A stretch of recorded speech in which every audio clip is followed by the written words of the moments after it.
This week, we talk all about the Xbox Developer Direct, rumors for the next Nintendo Direct, more PlayStation games coming to PC in 2024, Sega charging for a basic JRPG feature, and more. All of this tonight, but first, on to that beautiful Bean intro.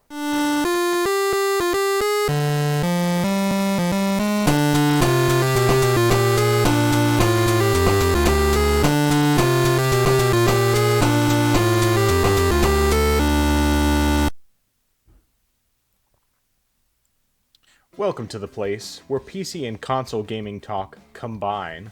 This is the Orange Box Podcast, episode 16. I am your host, the man who can dual wield metal spatulas in battle, Nathan, also known as the Frozen Gamer 87. And joining me, as always, the man who uses a whip to swing and climb his way to work every day, Justin, better known as I Am Zaracon. How you doing today, Justin? I'm doing quite well today. It's been a crazy first half of the week, just some stuff going on, but today was actually a good day. Today, well, it's been a month now, but considering the fact that normally the time gap has been shorter, I went to the library today, so that was pretty good. Got some interesting stuff, got a couple cookbooks, got a couple mystery novels, and even checked out a couple DVDs that should be interesting, to say the least. But yeah, that's pretty much how my week's been going so far. How's your week going? It's better this week. Last week was just crazy the entire week, and it wasn't really until Monday that things started to calm down a bit, but just so much going on. So, I talked about pretty much all of it last week. It was like Saturday was so incredibly packed because you get up early in the morning on Saturday, earlier than I normally would because it was normally my week to sleep in. Had to get ready to go. We had to do practice for Sunday morning, which ended up taking a couple hours. Then we had to do a bunch of grocery shopping, which completely killed what I had gotten for a paycheck the day before. but we hadn't done any grocery shopping, like any serious grocery shopping, for about a month, and most of the stuff that we had to buy was stuff we had just, like, normally we have a lot of, and we just completely ran out of a number of things. So there was that, and then I had to do some like normal cooking for dinner. I had to slice up a bunch of lunch meat because that was one of the things we were out of, and we always get like big bulk things of Black Forest ham and turkey, and then I slice it all up with a meat slicer, divide it into 1 pound bags, and freeze most of it. And then I had to get a bunch of chicken ready to grill because that was another thing that we were out of. And so I had like 20 pounds worth of chicken that I had to get brining so that I could grill it the next day, which I did after church. And then we had family group after church, like later in the afternoon. So it's just like a bunch of crazy stuff all in a row. And then, it finally sort of started to calm down from there. I mean, work has been busy and all that too, but it is what it is. So overall, it's been less busy than last week, but still pretty busy. Yeah. But anyway, what have you been playing this past week? Alright, so the first thing that I've been playing this week, and this is partially because of what we'll be talking about, is Hellblade Senua's Sacrifice. I saw that it actually was on sale on Steam for about $3, so Nice. I said I'm gonna pick it up. I've always been meaning to like eventually get the game, but I think it's in light of more information coming out, which we'll of course talk about later. I decided I'll give it a shot. I'll finally try the game, and so I've been doing that so far. It's definitely at the very beginning. It's a very slow burn. I will say that. And I was. Part of it is partially because the game really doesn't explain anything to you as far as the controls go. So, for a while I was just walking around and I'm trying to make progress, keep going forward, but I'm wondering, I'm going so slow right now, and eventually I'm just fiddling around with the controls until I eventually figure out, oh, I can sprint. And that really cut down the walking tremendously.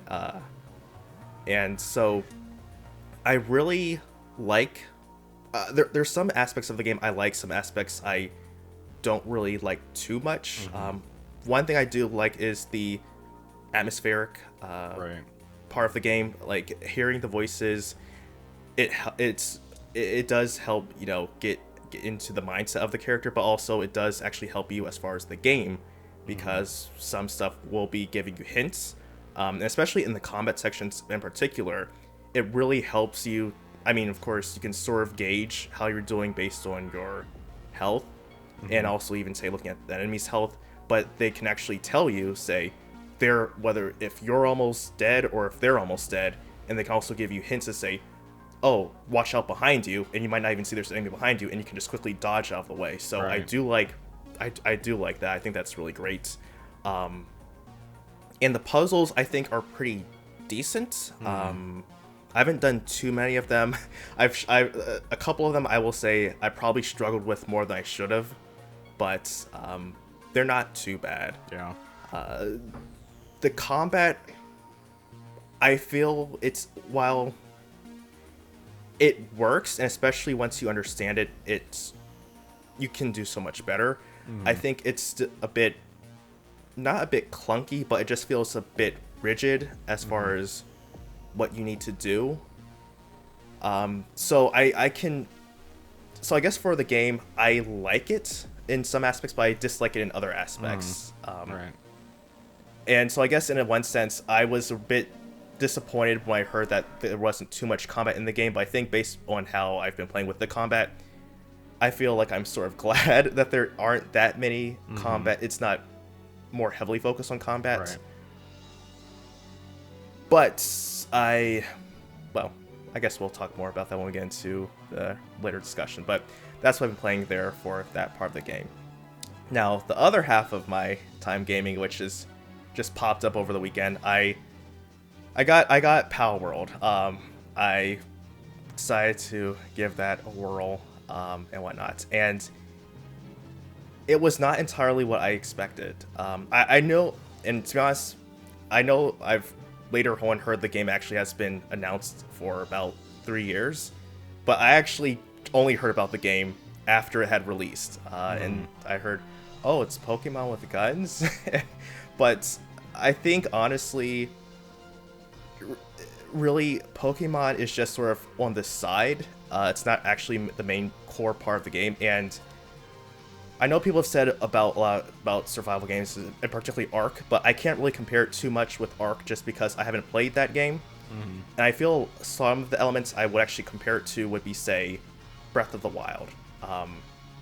Especially since some of the atmosphere of the game, you wake up on an island, sort of like at the beginning of Breath of the Wild, where you wake up and you're starting on the plateau and you're just trying to get your bearings together, start looking for items and stuff, especially if you need to get certain equipment to stay warm. Sort of like also how you use you didn't necessarily need to right away, but you had to get the right outfits on because the nights would get cooler. And even other stuff like you get the paraglider, or they call it the parachute in the game, and just sort of like some of the atmosphere is really reminiscent of Zelda, and there really is more of a emphasis on the survival part of the game, just as far as like little base building stuff, little stuff you can do to help make stuff productive. I know that I've seen people say you can eventually make sort of like a factory. Definitely haven't gone that far into the game yet, and really, as far as just like another similarity is just the fact that when I played Breath of the Wild, even before trying to go throughout all the shrines and doing all that stuff, I really just enjoyed exploring, and so far in Power World, I'm just enjoying the exploration part of the game. I haven't even gotten to... I found the first boss tower, but I haven't even gotten to it yet just because, well, A, I think I'm really underleveled and I don't have enough equipment, but B, I just want to see more of what the world has to offer.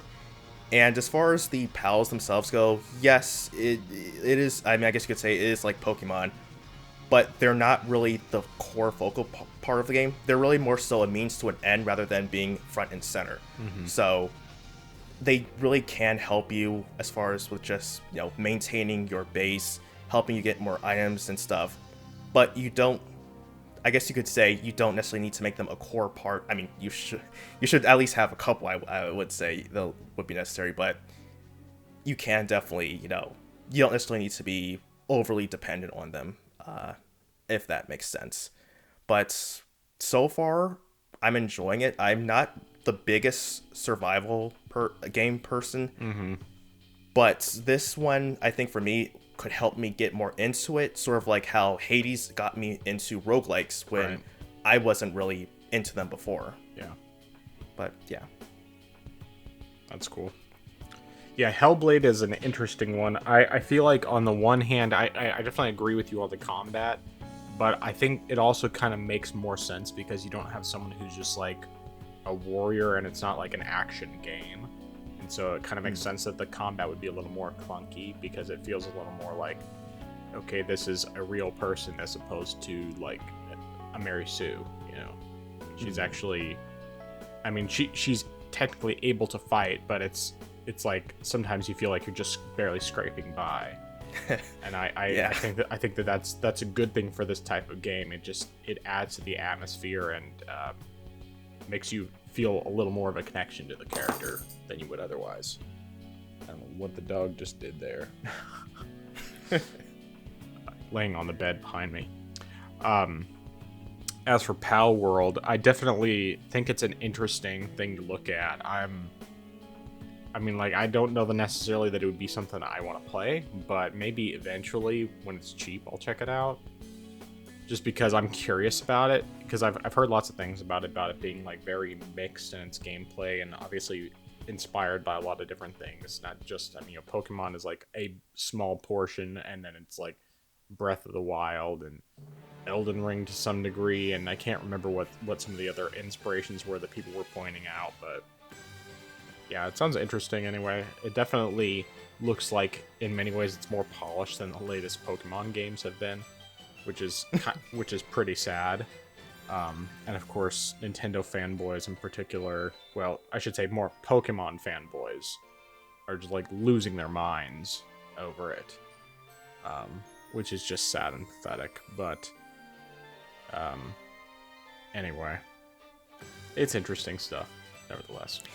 Oh, now one thing that actually, so far from what I've seen, which is really weird, is that for whatever reason, at least on my PC, no matter what I do, the frame rate will not get above 40 unless I turn the texture quality to low. Huh. Anything else won't impact it as much, but that one thing will cut my frame rate in half unless I set to low. Otherwise, I can get 60. Even changing the resolution, changing any other settings did not make an impact until I set to low. And then after that, I could have everything else. Like shadows, I can turn that up. I can turn up the grass. I can turn up the resolution. That's crazy. It was just that one thing. And although, oddly, the textures don't necessarily look too bad, actually. Everything else, if I turn that to low, it would look bad. But the textures, base textures, did not look like there was a major difference there. So okay, it was weird, but might just be some optimization thing. Right. Now with Hellblade, I'm guessing you're playing it just on your PC and not on your Steam Deck. Actually, I was playing that on my Steam Deck. Okay. Recorded straight from that. Yeah, I know. I'm like, what kind of frame rate are you getting?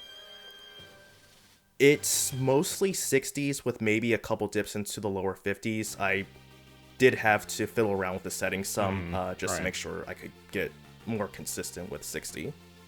Yeah. I know that if I played it on my PC, I could definitely raise the settings some more and should still be able to hit 60 without any problems. Yeah, I know when I played it, because I played it on Steam Deck, and or at least I played a tiny bit on PC, but that was long before like I actually really played it, because when I finally got into it for real, I picked it up on Steam Deck, and I had to fiddle with the settings a little bit, but like I think I had mostly medium settings and then like had the textures up higher, and was able to get 60 almost the entire game. There was only one area where the frame rate tanked, and it was bad. Like it went down into like the 20s, and I mean it's one of the later areas in the game, and it's not impossible that maybe it could just be one of those situations where if I had closed the game out and then opened it back up, it would have been fine. I didn't check to find out for sure. But yeah, there was just like one area in particular where the frame rate was awful. So, but I'm right now I'm thinking about that one, and I'm gonna keep an eye out for when the Switch version goes on discount, because I would really like to do a comparison on that. Because I mean, like the screenshots, at least of what they show the Switch version, actually looks really good. Like it looks like it's a really solid port. I mean, it's probably only running at 30, but visually it looks really good at least from the screenshots. But of course, that's assuming that the screenshots are real Switch version screenshots and not like PC screenshots. But I'm pretty sure I've seen some gameplay that someone has shown, where it actually displays Switch icons here and there, and it was clear that it really was a Switch version, so I don't know. Anyway, as far as what I've been playing, so the first one is obvious.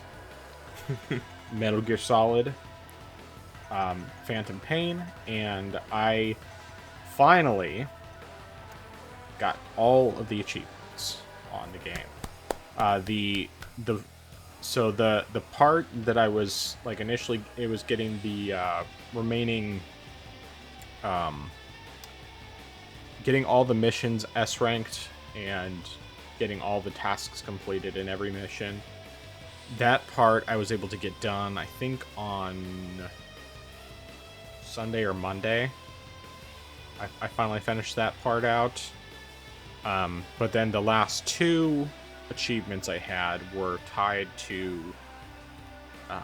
specifically like online, or well, not even online, real-time based dispatch missions where you send out soldiers to go out on a dispatch mission, and it takes like two to 3 hours of real time, and you can't, it's not based on online, it's based on like time that you're actually in the game.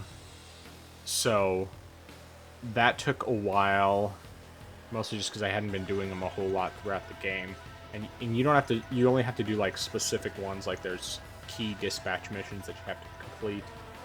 But the problem is that some of the later ones, you have a lower percentage on the success rate, even if you have S-ranked soldiers. And so they can go in and like they'll have a 60 some odd % chance of success, which theoretically that gives you a better chance than not. But more times than not, I had them fail. And so then I ended up having to spend a bunch of extra time just retrying the mission and killing time, you're finding ways to pass the time in the game, rather than just leaving it completely idle, because at least one of the things I had read said that you're more likely to have success if you are doing stuff at the same time than if you're just letting the game be idle completely. I don't know whether or not that was actually true, but anyway, so then I was able to get all those completed as of yesterday, as of Tuesday. So all 42 achievements, about 242 hours altogether, at least according to Steam. And I mean, apart from those dispatch missions getting on my nerves a bit, but I mean, I really still loved the game. I would definitely advise, if anyone else was ever trying to go for those things, to make sure that they have the dispatch missions going while they're still working on a bunch of stuff, so they're not just having to try to find ways to fill the time while they're waiting for those to complete. Because I was really hoping that I could like get it recorded to where I get all the remaining achievements all at once, but those dispatch missions kept that from happening. It's like, okay, So I got the achievement for the dispatch missions, and then I just had to like accept the rewards in order to get the very last achievement that got all the key items and so on and so forth. So anyway, but that's all done now. I'm really happy with having completed that. And I decided that I wanted to just play something completely different. I mean, I talked last week about potentially going into Metal Gear and Metal Gear 2. I decided for now I'm not going to. I decided to go back instead to Sea of Stars, like I had originally planned to do.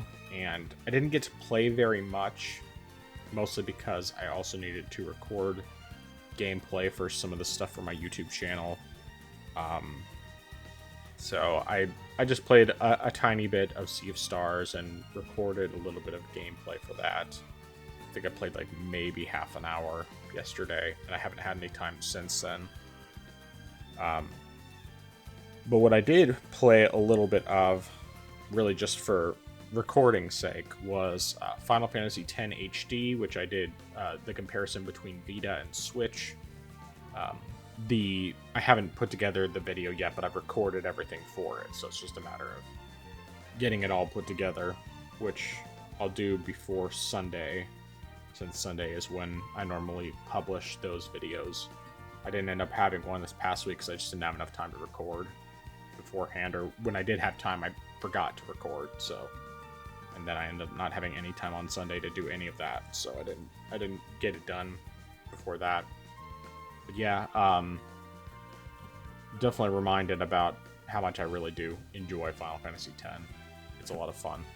The hard part was that, like the Vita version, I have a bunch of hours in because that's where I played it, and so initially I was like, okay, I have my save file from like Endgame where I have some of the celestial weapons and stuff, and if I ever go back to the game I would probably play that version, but just to, you know, get the remaining trophies and whatnot. But the Switch version I hadn't played at all, so I just decided to do new games on both in order to get that. But one thing I forgot to do, and I'm just kind of going off on a tangent here, I forgot on the Vita version that there's a section near the beginning of the game where you can import the Albed dictionary that you have from a completed game, and I have a complete Albed dictionary on Vita, so, but I just completely missed that spot. So when I got to the section where I was actually talking to like Riku and all of them, and they're talking in their language, I couldn't understand what they were saying. I was like, dang it, I couldn't remember how to do that, and then I encountered it on the Switch version. I was like, dang it, why didn't I remember that earlier? I mean, I can't remember them saying anything relevant, but I feel like there might have been something spoilerish story-wise. Anyway, it doesn't really matter. So yeah, I played a little bit of that. And then I also did Final Fantasy XII The Zodiac Age on Switch and Steam Deck. Something that was surprising to me at first. So I tried recording it a little bit last night, and the Steam Deck version, it would boot, but it would just go to white screen and it would get stuck. Wouldn't do anything beyond that. And it was weird because when I had played it on my original Steam Deck, I had no problems starting it up at all. And I couldn't figure out why that was, but it turns out the reason why I was having issues with it was actually because of the fact that the game does not have 1280 by 800 as a resolution option. And so if you try to boot it in that resolution, it doesn't boot. So I ended up having to start it up in 1080p, 1920 by 1080. And then in doing some play testing a bit, once I did that, because of course there is no 16 by 10 resolution at all available in the settings, which sucks. I ultimately decided that running it at 1280 by 720 was the best, because then you could get a pretty consistent 60 frames per second. Whereas if you're running it in 1080p, you're getting 40 to 60. So it varies quite a bit more. But either way, the main thing is that I got it running, and I'm like so much further along in the Switch version than I am in the Steam version. Like 20 levels difference, and a significant chunk of the game. Well, maybe not significant chunk, but I'm like, I can't remember the exact percentage story-wise I'm at, but I'm definitely a lot further along in the Switch version than I am the Steam version, and so enemies that like I'm just plowing through on the Switch version, I'm like getting killed by constantly on the Steam version. So I'm just like, okay, I need to find a common area that I can go to with both games, and make sure I'm not running into enemies that are going to kill me really easily on the Steam version. I wish so much I could just transfer my save from the Switch, because like the Switch version, it looks and it runs pretty well. I mean, it's only 30 frames per second, just like the PS4 version, and PS2 version for that matter. But it still looks good, and I mean, it's a quality port. But the Steam version definitely looks better. I mean, because you can have all the settings maxed out and run it, get a pretty solid 60 frames per second most of the time. Sometimes it'll drop into the high 40s when there's a little more stuff going on in the background, but I haven't fiddled with the settings to where it's like, okay, I can have it at 60 at all times. Mostly just because I don't care that much. It's not a game that you need to have 60. It's nice. It's a nice feature. Nice little extra thing. But, yeah. So, it's cool stuff. I'm definitely, this is one of my favorite Final Fantasies. I think it's easily my top 3. And I'm not going to be playing it, really, because I've already played through it 100% on PS4, and before that on PS2. I did all the story, all but one of the hunts, handful of the espers, and didn't do all the secret bosses. But yeah, anyway, PS4 I did everything, with the exception, I think the only thing I didn't do was like something that was some side mini game that had zero relevance because there's no trophy tied to it, and just like the rewards weren't worth it, so I didn't do it. But everything else I did. All the hunts, all the espers, all the secret bosses, all the trophies. Yeah. And it is a fantastic remaster in every possible sense. Fixed like every complaint I had about the original game and made a lot of quality of life improvements. So highly recommend that one. But either way, now I'm planning to just dive full into Sea of Stars. That's my next game, and I'm planning to play basically nothing else unless it's for just the purpose of recording stuff for my channel. But now that I have two more games recorded, I have at least the next couple weeks covered for that. So there's that. Anyway, So, no, go ahead. no, I'll say, so what actually are your top 3 Final Fantasy games? 6, Like your full. 6, 4, and 12. Okay, yeah, that's pretty nice. It's pretty nice. And in that order, or? Mm-hmm. Yep. Okay. I mean, like 6 and 4, it's kind of hard because technically 4 I've played more times, and well, I mean 4 I have played more times because it's, I don't know. Well, probably because the first time I played it was the Super Nintendo version, the American Nintendo version, which is the easy type, so it's like an easier version of the game.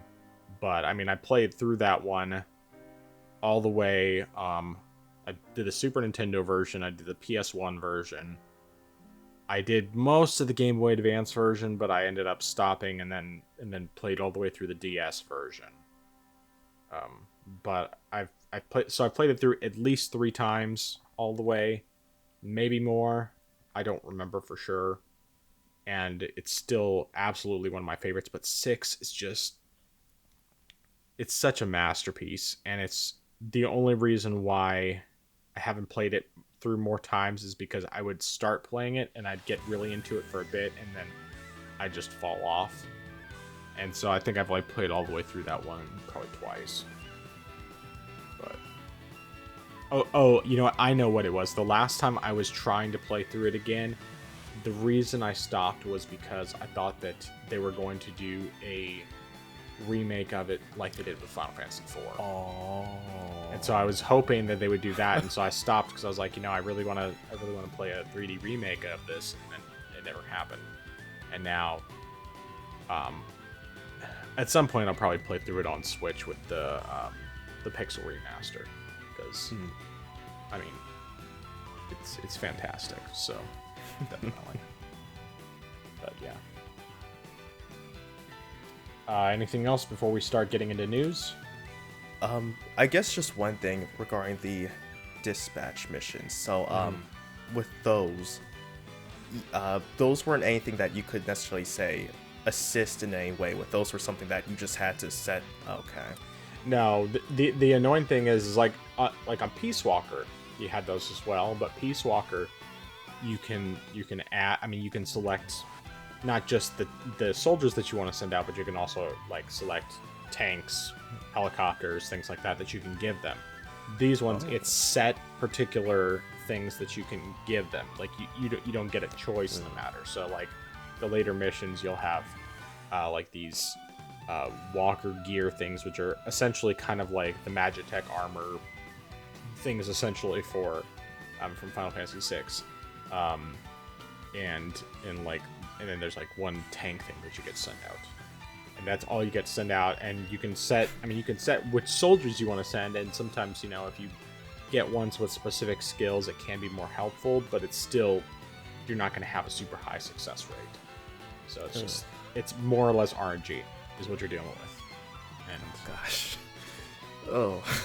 But that's why I would definitely say that anybody who wants to do all of that just needs to make sure that they're doing it, starting it earlier than I did, so that they're not stuck waiting for that at the very end and just trying to fill the time. Because I mean, like, the game's fun, and I enjoy doing this stuff, but I kind of feel like it's pointless going back through everything when I already have all the missions done. I have S rank on everything. I have all tasks completed. I have every other achievement, and it's just these last two that are connected to each other that require, just being in game and either doing something or just leaving it idle. So, anyway. All right, let's talk about some news. So I think we need to start off, first of all, talking about this Xbox Direct. Now that that is over and done, I figure we just go ahead and go through games one at a time. First, I actually want to talk about, or rather ask you if you have any thoughts on, what's the name of the game? It's Aura something or other. Can't remember what it's called. Yeah, I think it was just Aura History Untold. Yeah, something like that. This isn't my kind of game.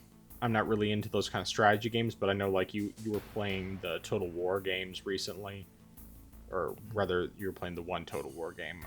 Is this something that is interesting to you, or do you care about it at all?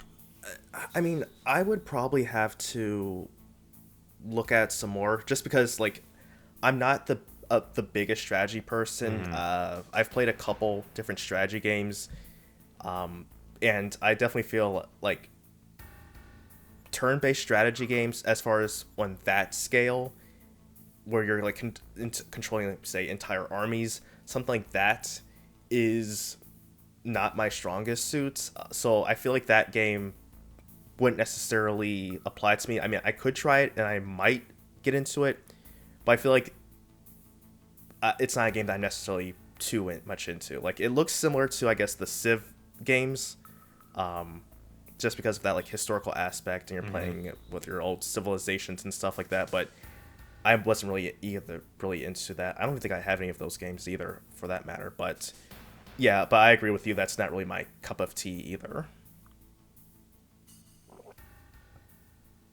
All right, yeah, that's fair enough. I mean, like, if this was the type of game I was interested in, if I actually liked these strategy games, then I think it would probably be really cool. Um, but apart from that, I was just like, eh. I my eyes kind of glazed over during this presentation. Like, I tried to give it as much attention as I could, but these kind of games just, honestly, they kind of stress me out. I feel like I end up too often just wanting to... I feel like I'm going to mess something up. I'm going to miss something, and I'm just not going to be able to keep up with what's going on. And I don't know. I don't want something that I have to be that actively attentive on a bunch of different things all at once. Because that's just not the way my brain works. So, yeah. That's definitely the one I'm least interested in. Something actually I think we should do before we get into all the other games is just overall, what was your impression, without getting into specifics, of the whole direct as it stands? As it stands, I definitely think that there's a lot of, as a whole, I think that there are a lot of options for people, especially if you're, say, solely on Xbox as a console. I think there are definitely some options for you depending on what you want. Now, it might necessarily be completely varied because you do sort of just have either a strategy game, a RPG, and some adventure games. But I think that, well, in slash action. But I do think that I definitely think that there's something that people can enjoy, especially if it's something that you are especially really interested in. Like, I think if you're really heavily interested in RPGs, or if you're heavily interested in, to say, well, especially RPGs, I should say, because there were several of those. There's definitely something you can enjoy. I wouldn't necessarily say that everything that was shown was for me. I mean, there's definitely a couple things that I thought were interesting. I think that there's stuff that can work, which we'll of course go into more detail about. But I think it was decent as a whole. Like I said, not everything I think I'm completely interested in, especially with like the Aura game. But I do think that there at least was something there, and that was still overall pretty decent, I'll say. Yeah, I pretty much agree with you on that. I mean, I think that there were more games I was interested in than not, but I mean, I'm not sure that there's anything that's necessarily a day one purchase for me. As many things as there were interesting to me, I'm just having a hard time with the idea of paying $70 for much of anything, especially considering the fact that I really do have a lot in my backlog that I want to play this year. And like, I'm not, as I've said before, like, I don't have necessarily specific games I'm like, oh, I have to play this year, but it's just more, I'm looking at all the games I have, and I see a bunch of stuff I want to play. And none of these games are necessarily like, I want to play this more than I want to play something else that I already have.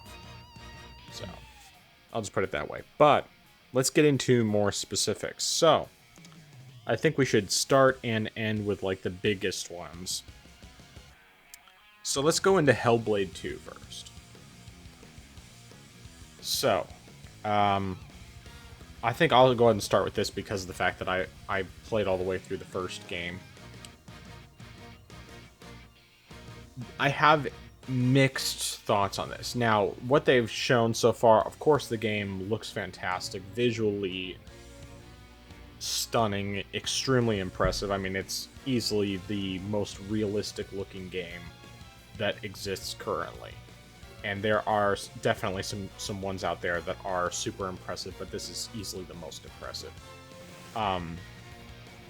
And the thing is that I know from looking at what they've shown that this is all in-engine footage. This isn't just cutscenes, because, I mean, with as much as they did with the first Hellblade, which was already super impressive, this one is Unreal Engine 5, and they've demonstrated very clearly that this is like real in-engine and super impressive. But aside from visuals, it looks like it's going to be in many ways very much the same as the first game. They've said that they've done a bit more with the combat and the puzzles, and it sounds like it's basically kind of just expanding in terms of the overall experience, what the first game did. So taking the things that were already great about the first game and improving on them, and just continuing to have that environmental storytelling more than anything else. Having the voices as a very crucial part of Senua's character and everything. But at the same time, I appreciate, much like with the first game, that they're not making her into like this Mary Sue who can just do everything perfectly, and that she actually has to really fight hard, and she's legitimately not just, it isn't all just coming easy to her. She's still having to struggle through everything and fight her way through. And I don't know, I find it really interesting. Where I'm not really sold on the game, at least in one sense, is the fact that it's going to be about the same length as the first one, which is not a long game. It was like, I think I 100%ed the game in about 6.5 hours. I could be wrong on that front. I might be mixing up things. Actually, I should just look that up. And I'll look that up after I'm done talking about my part. But $50, so it's not full priced, but it's still a pretty short game. And on the one hand, I'm okay with that, because I would rather have the game be shorter and be a quality game than be longer and just basically feel like it's fluffed out. It's just padded to, add more hours, because I wouldn't really want this to be like a 30-hour game. But I'm not sure about $50 for that short of a game. So I don't know. It's still not something where I'm like, oh, I want to buy this day one. And it's more just because, as interested as I am in it, I'm definitely planning to buy it, but I'm not sure that I want to buy it immediately when it comes out. So that's basically my thoughts on the matter. Alright. Yeah, that's definitely fair enough. My thoughts on this are partially, well, when I first saw the video online and the clips, I this was actually before I played the first game, before I bought the game.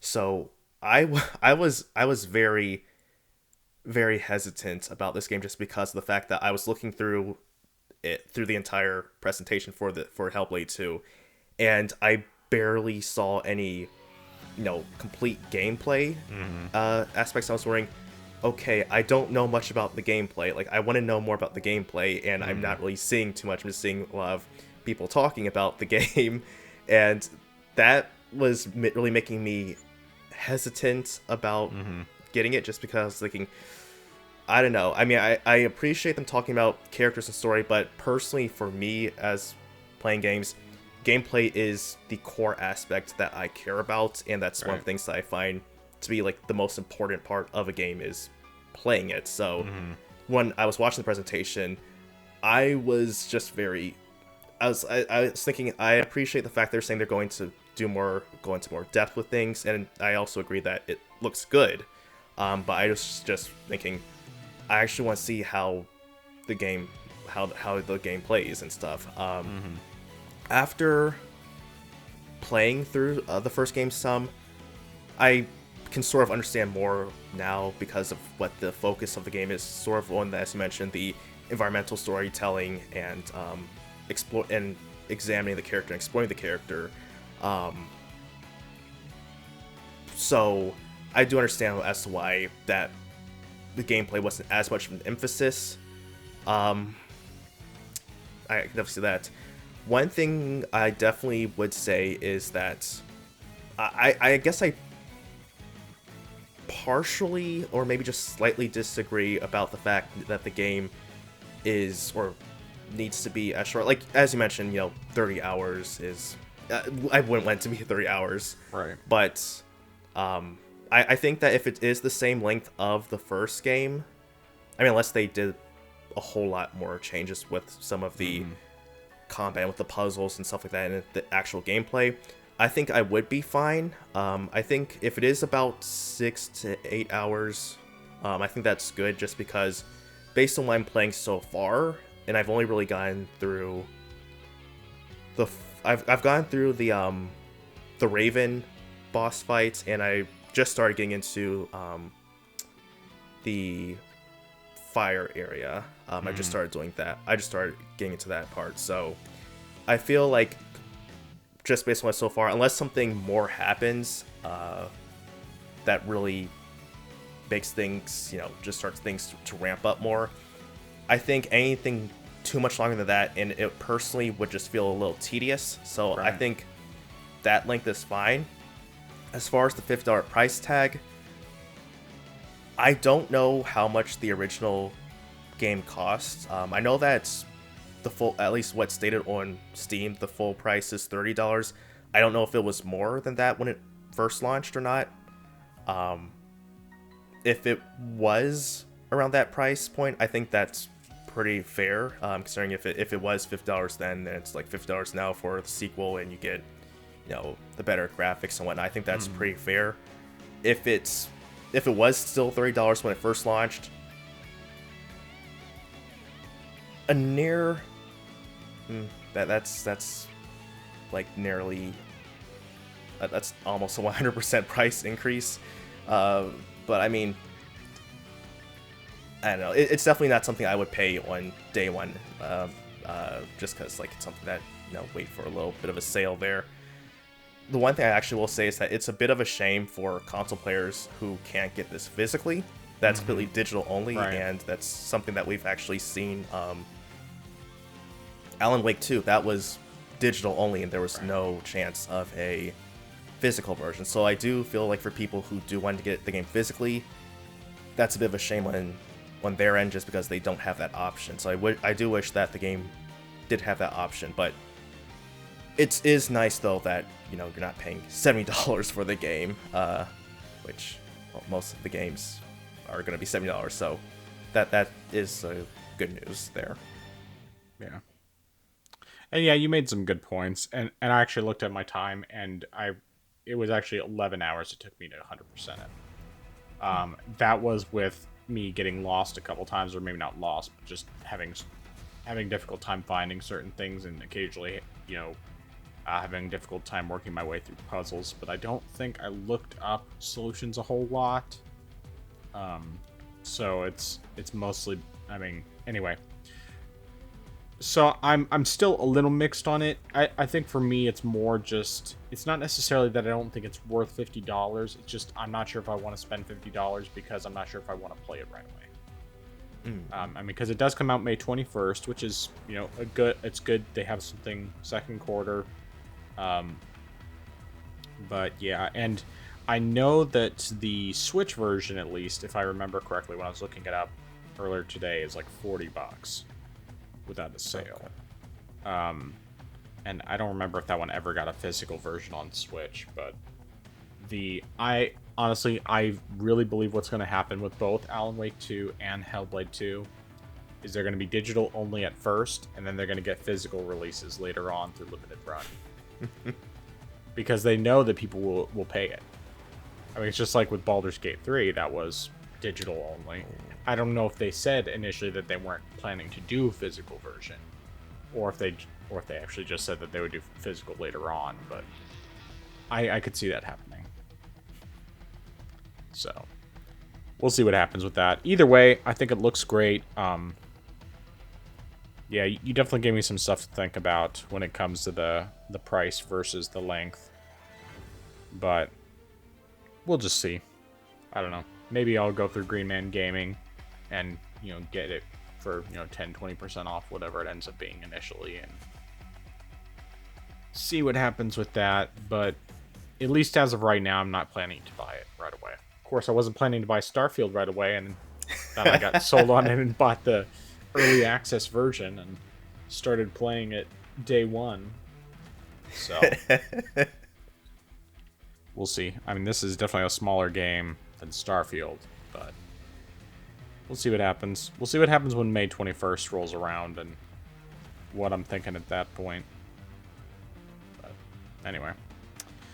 Alright, well, let's move on to the next game here. So let's talk about Avowed. So I'll go ahead and let you start this one off. Okay. So honestly, this is probably one of the game, or this is probably near the higher end of my curiosity, as far as like how much I'm interested in the game. So it definitely seems like there's definitely quite a bit of polish and quality. And I would say, as far as, I don't know how fair it is to compare this game, but just based on what I've seen so far, and it also just partially because when I first saw the game, whenever it was initially announced and revealed, I was very skeptical. Granted, it's really hypocritical for me to say this just because I've played Elder Scrolls, but I was thinking, I don't know how I feel about playing a fantasy game in first-person perspective. But watching this, the new footage we saw, showing how like the combat and also using some of like the spells, I thought, you know what, that actually, personally, just based on what I've seen, and granted, I haven't gotten too far into any particular Elder Scrolls game, so if it does something better, then I am just unaware of that right now. As of right now, it seems to be doing some things better than Elder Scrolls as far as like the combat, especially with using the magic and stuff like that. Right. So I actually, when I saw this, looking, that looks interesting. I think that's, I think that's great. I think that, unless Bethesda does something, this could definitely surpass what's going to be done in Elder Scrolls Part 6. So I thought that looks good there. Some of the, or at least from what I saw with the dialogue choice, especially when you're investigating stuff, I thought that was a pretty interesting aspect. Definitely, especially since it can change how things are resolved, especially since you have to talk to different people, figure out what's going on. I thought that was pretty cool, and doing that sort of fantasy detective work, that I thought that was pretty fun, to be honest. But at the same time, though, I don't know if I'm completely sold on the game, even though it was something I was very interested in. After watching the footage, I just don't know if that's something I'm going to just. I definitely won't get it day one. If I get it, it would probably be something where it's maybe around the $40 price range before I start to get it, but I don't know as of right now. Yeah, I agree with just about everything you said. I will say, I think that the combat looks better than Elder Scrolls, just because Elder Scrolls, honestly, the thing that's always been weakest is the combat, without question. Like, so many other elements of the game, the exploration, and the way that your choices impact the way things go and everything else are all like really good, and there's a lot to them, but definitely when it comes to the combat, I always feel like it's just never been all that great. And while I still feel like there's some aspects of it that are of this game that are still very, very, very Elder Scrolls like, I also think that like some of the use of magic and being able to change your loadouts on the fly, just like the general style as well, are definitely better than what you get with Elder Scrolls, from what I can tell. And of course, I've had positive experiences with other Obsidian games, particularly Outer Worlds, and I I think Obsidian is good at what they do. So I'm with you, however, on saying that I don't think this is a day one purchase for me. But even with that being said, I still think it looks really good, and I love the art style, and there's a lot of things about it that definitely have me interested.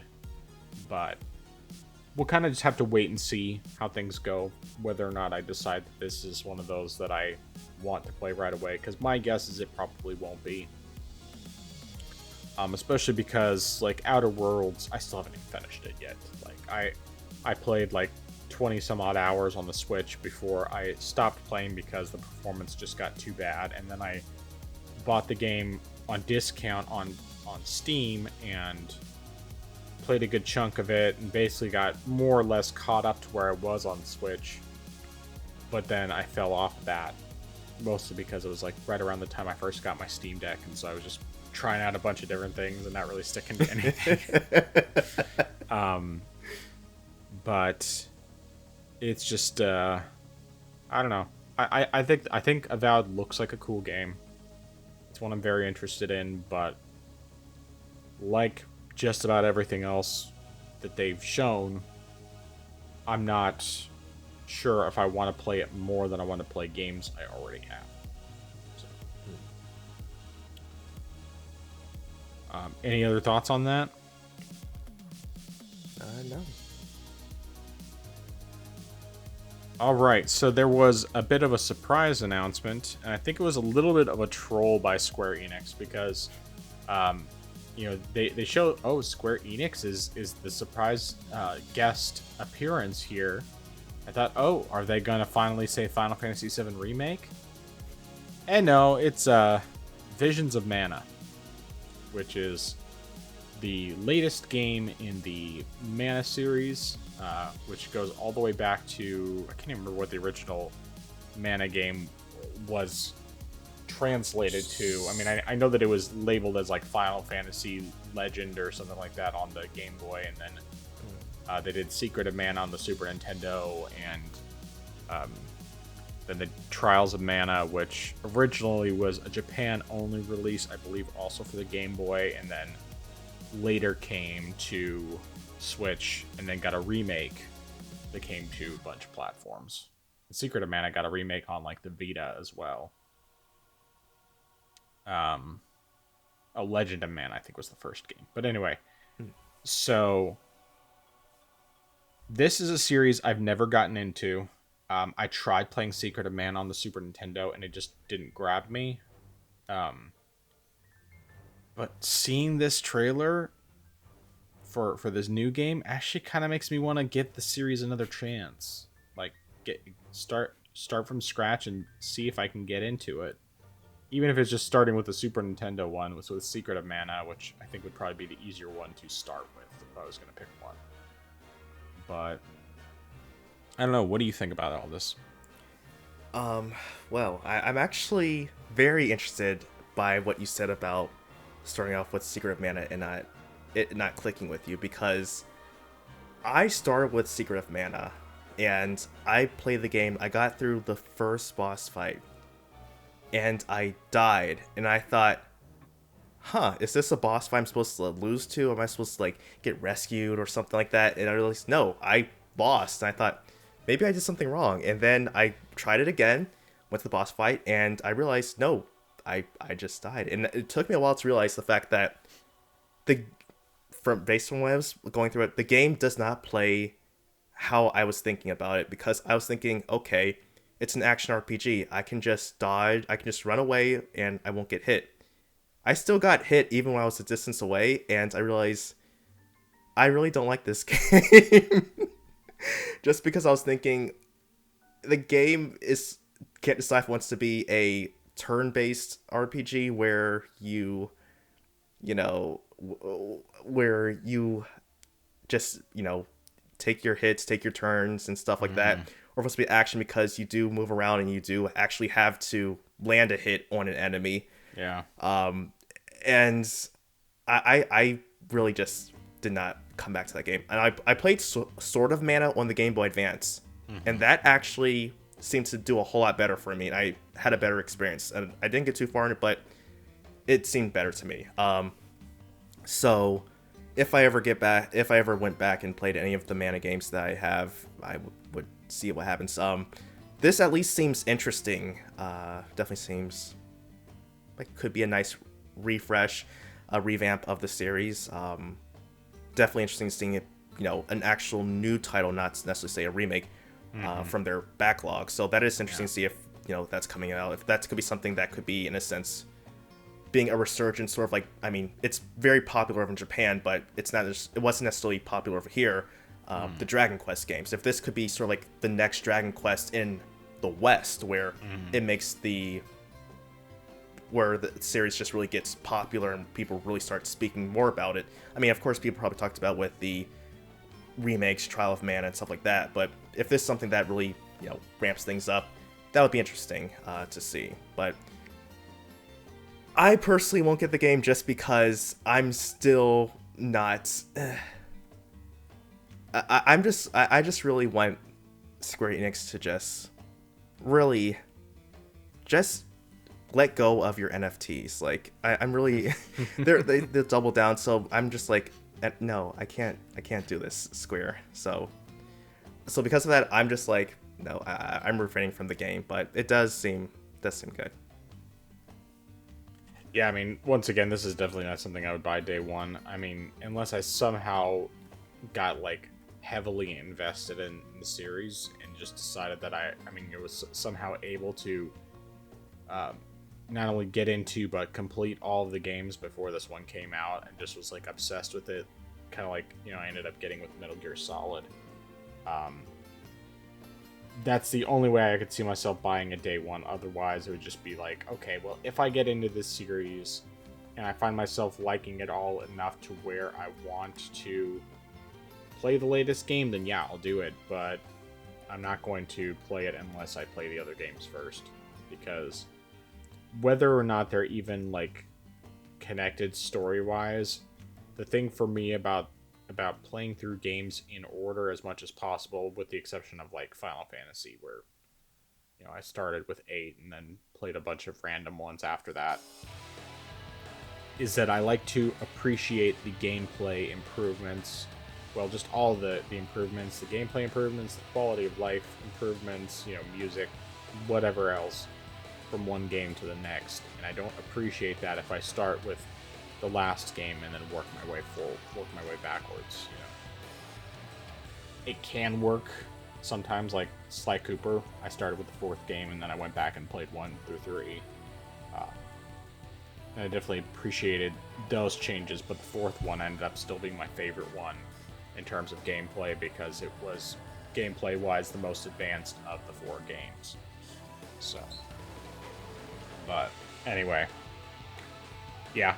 Another one where I'm just like, okay, whatever. I do hope, for the sake of the Xbox community, that they're able to get Final Fantasy VII Remake and Final Fantasy 16 even, maybe. Plus, also, I'd just love to see the PlayStation fanboy salt, because there will be some. There will be a lot of it. Either way, we'll kind of wait and see what happens with all of that. But now we get into the big game of the show. Indiana Jones and the Great Circle. So, I'll start off with my thoughts on this. Obviously there were reasons why I understand why people would be ragging on this game, particularly with some of the ways that they presented it with their staff members and some of the things that they said in general. But in terms of just looking at the game itself, certain things about how they introduced it, like, for one, the fact that when they talked about this being Indiana Jones that, considers the legacy, it only listed the first 3 Indiana Jones movies. It did not even acknowledge Kingdom of the Crystal Skull or Dial of Destiny. It just just the first 3 movies, and this one takes place in between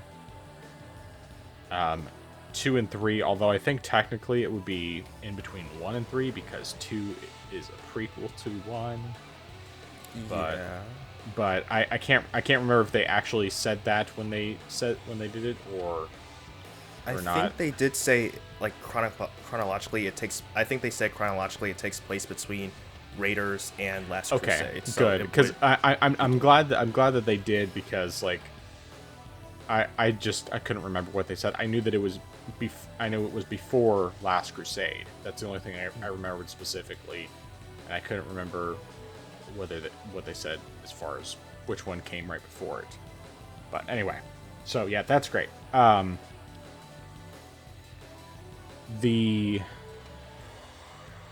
There is, I have some cautious pessimism, of course, just being afraid that they could still decide to do the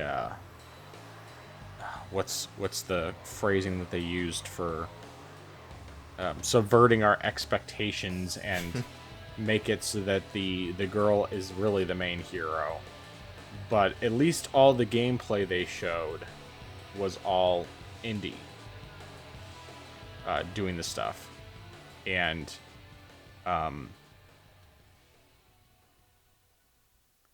the sorry, in terms of the way the game looks, I think the gameplay looks like it could be really interesting. I like the fact that they decided to go primarily first person, because it's something that makes the game different than the other games that are like it.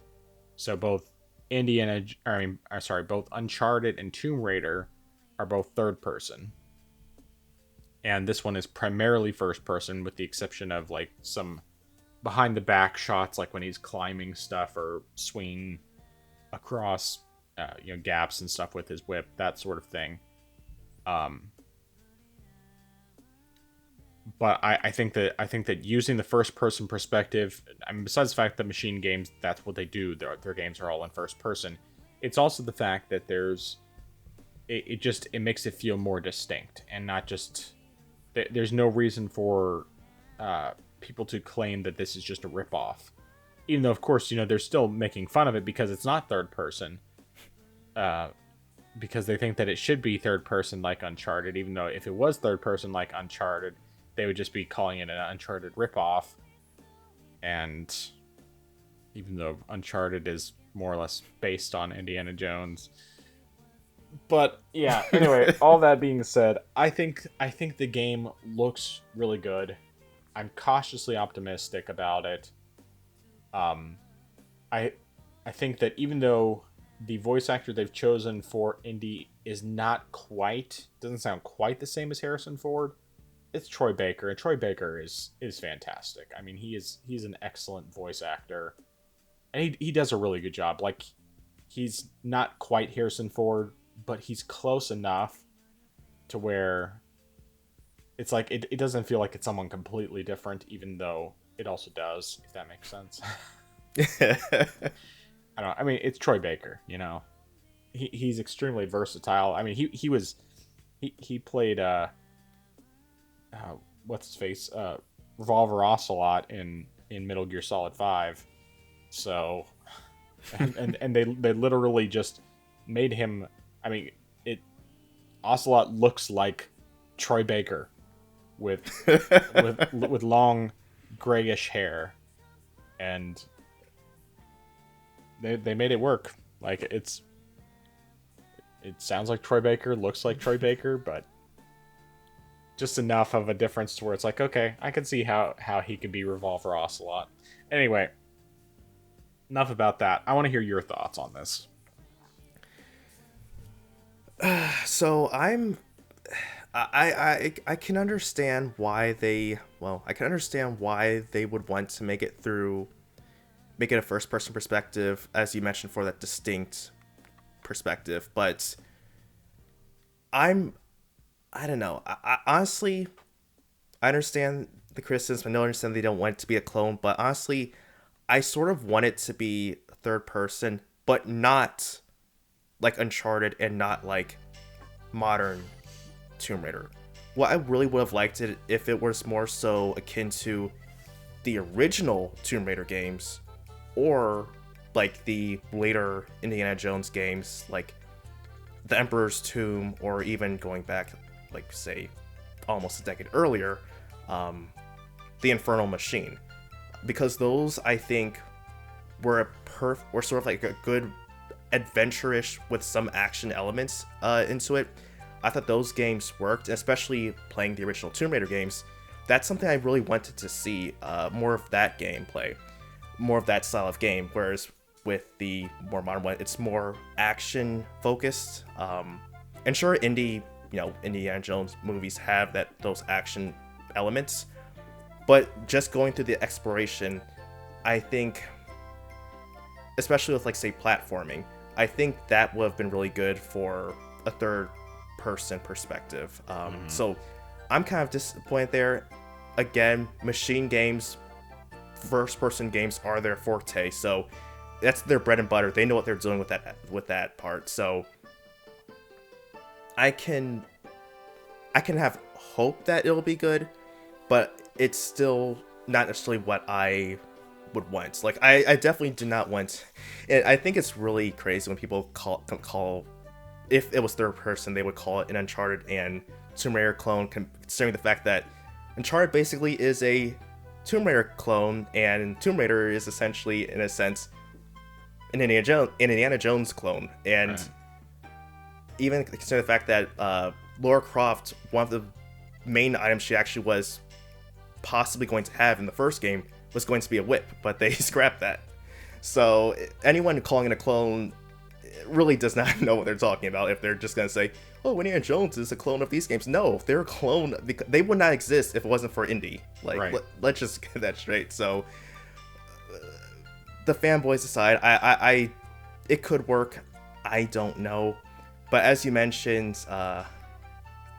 the comment on the story about being, especially for modern audiences, like that was just a huge red flag for me.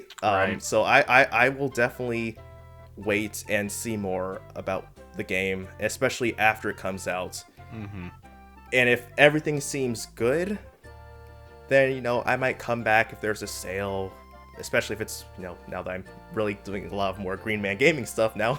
I might come back and say, hey, if there's a sale, I might get it then. But it's definitely something where I'll have to wait and see. As you mentioned, cautious but optimistic. That I'm more so cautious, but I'm hoping this turns out well. I would like to see it turn out well. Right, definitely. I mean, it's one of those things where it's so hard to tell because, yes, the whole modern audiences thing, that definitely is the one red flag I have.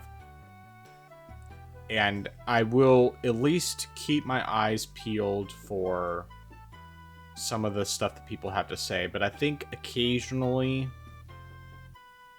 people just blow some things a little out of proportion. In terms of like fighting against the woke stuff and everything else. Like, I'm definitely opposed to all that stuff, but at the same time, I think occasionally people just, like, I understand their complaint and I think that their complaints are valid, but at the same time, I think that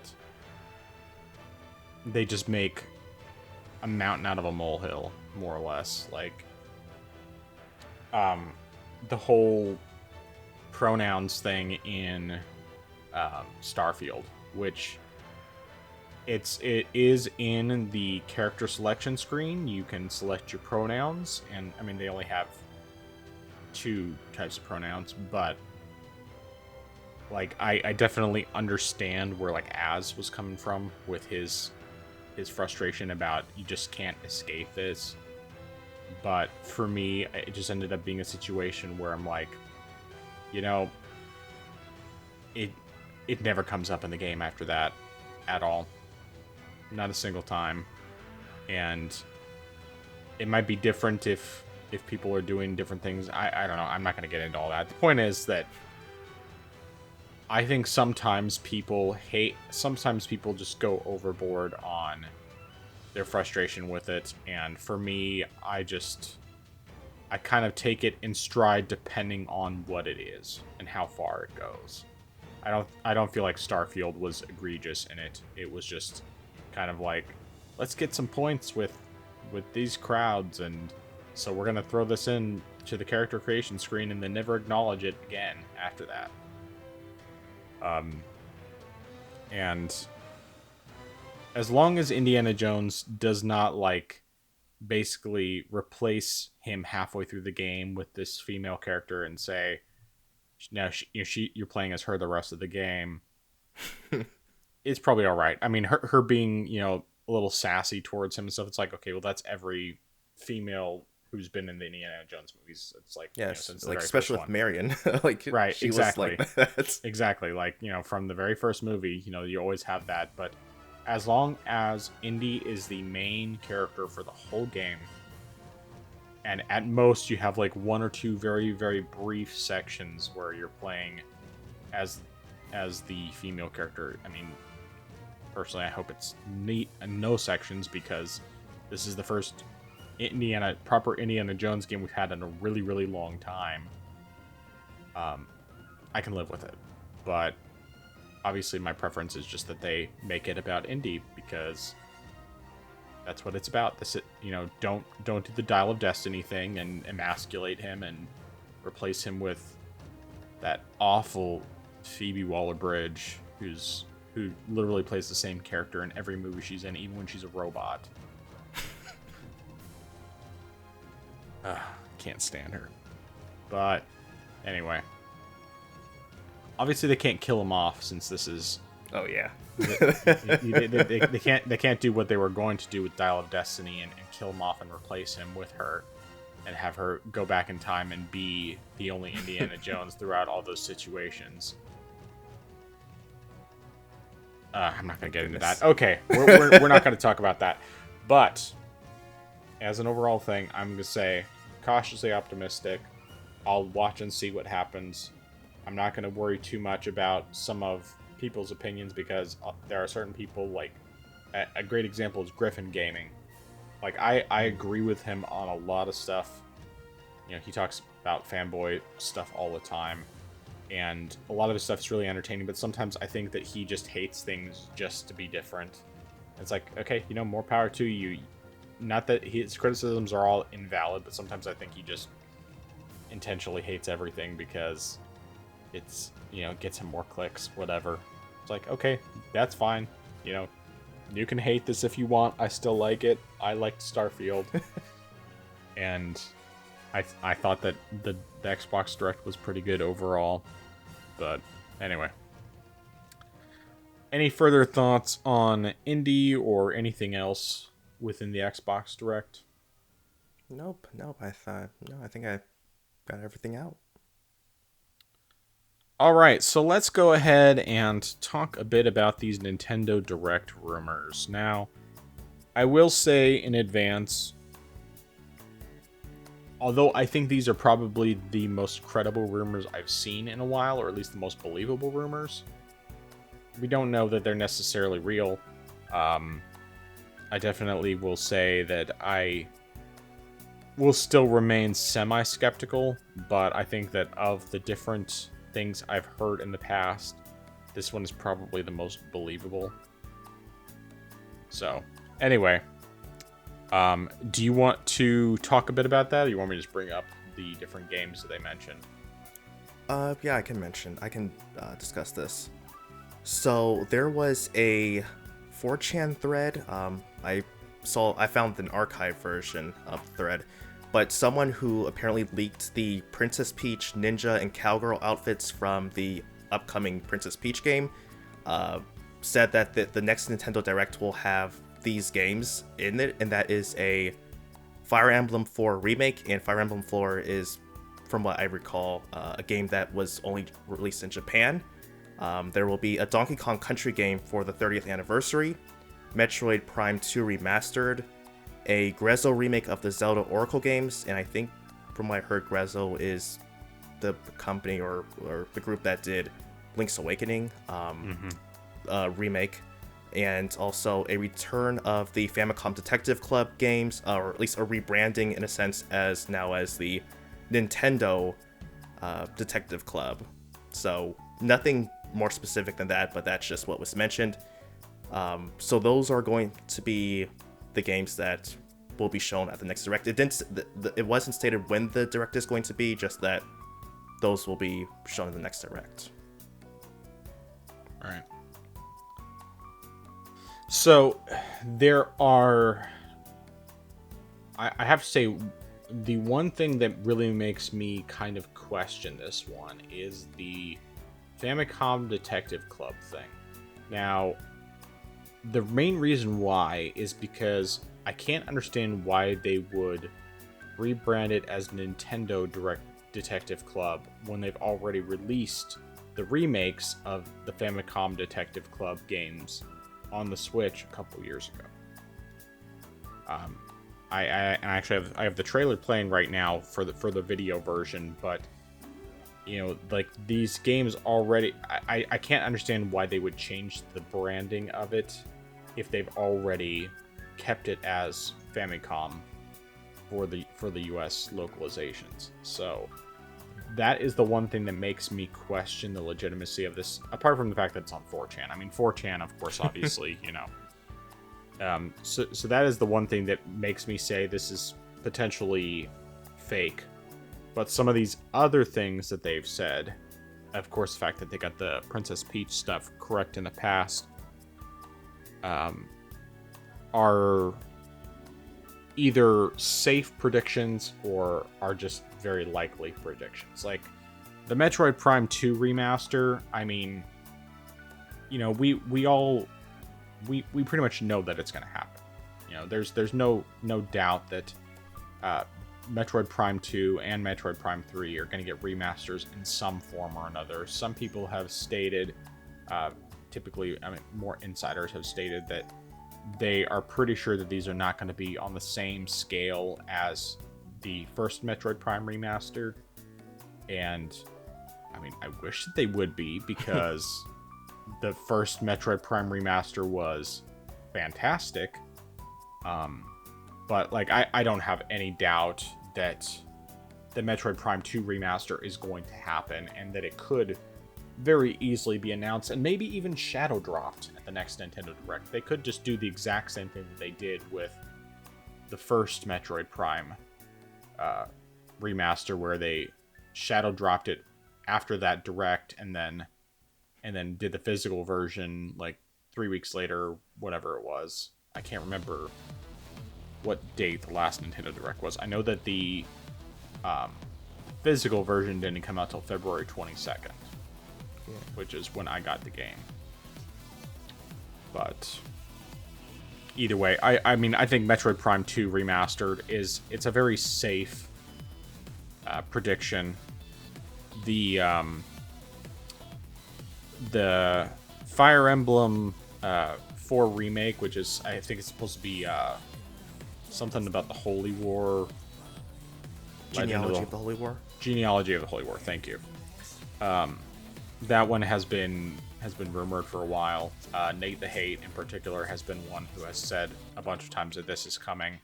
So that's also one where I'm just like, okay, yeah, it's another safe bet, because you have someone who has a previous, someone who's previously demonstrated themselves to be an insider has said that this is coming. So that's another one where it's like, okay, yeah, it's probably coming. Whether or not it's going to be in this Direct, I don't know. But it seems very likely that it's going to happen. Plus, we haven't had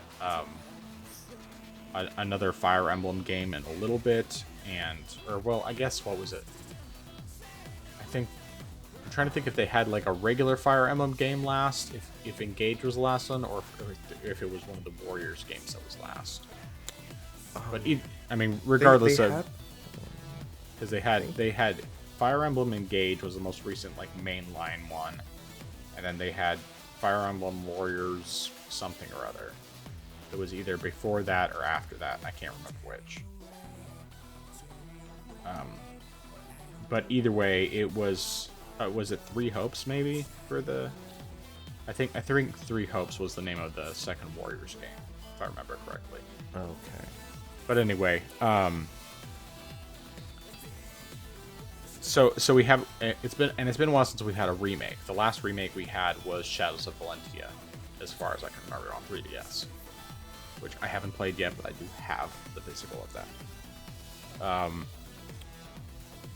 So I think that, once again, it's another safe prediction. The 30th anniversary Donkey Kong game.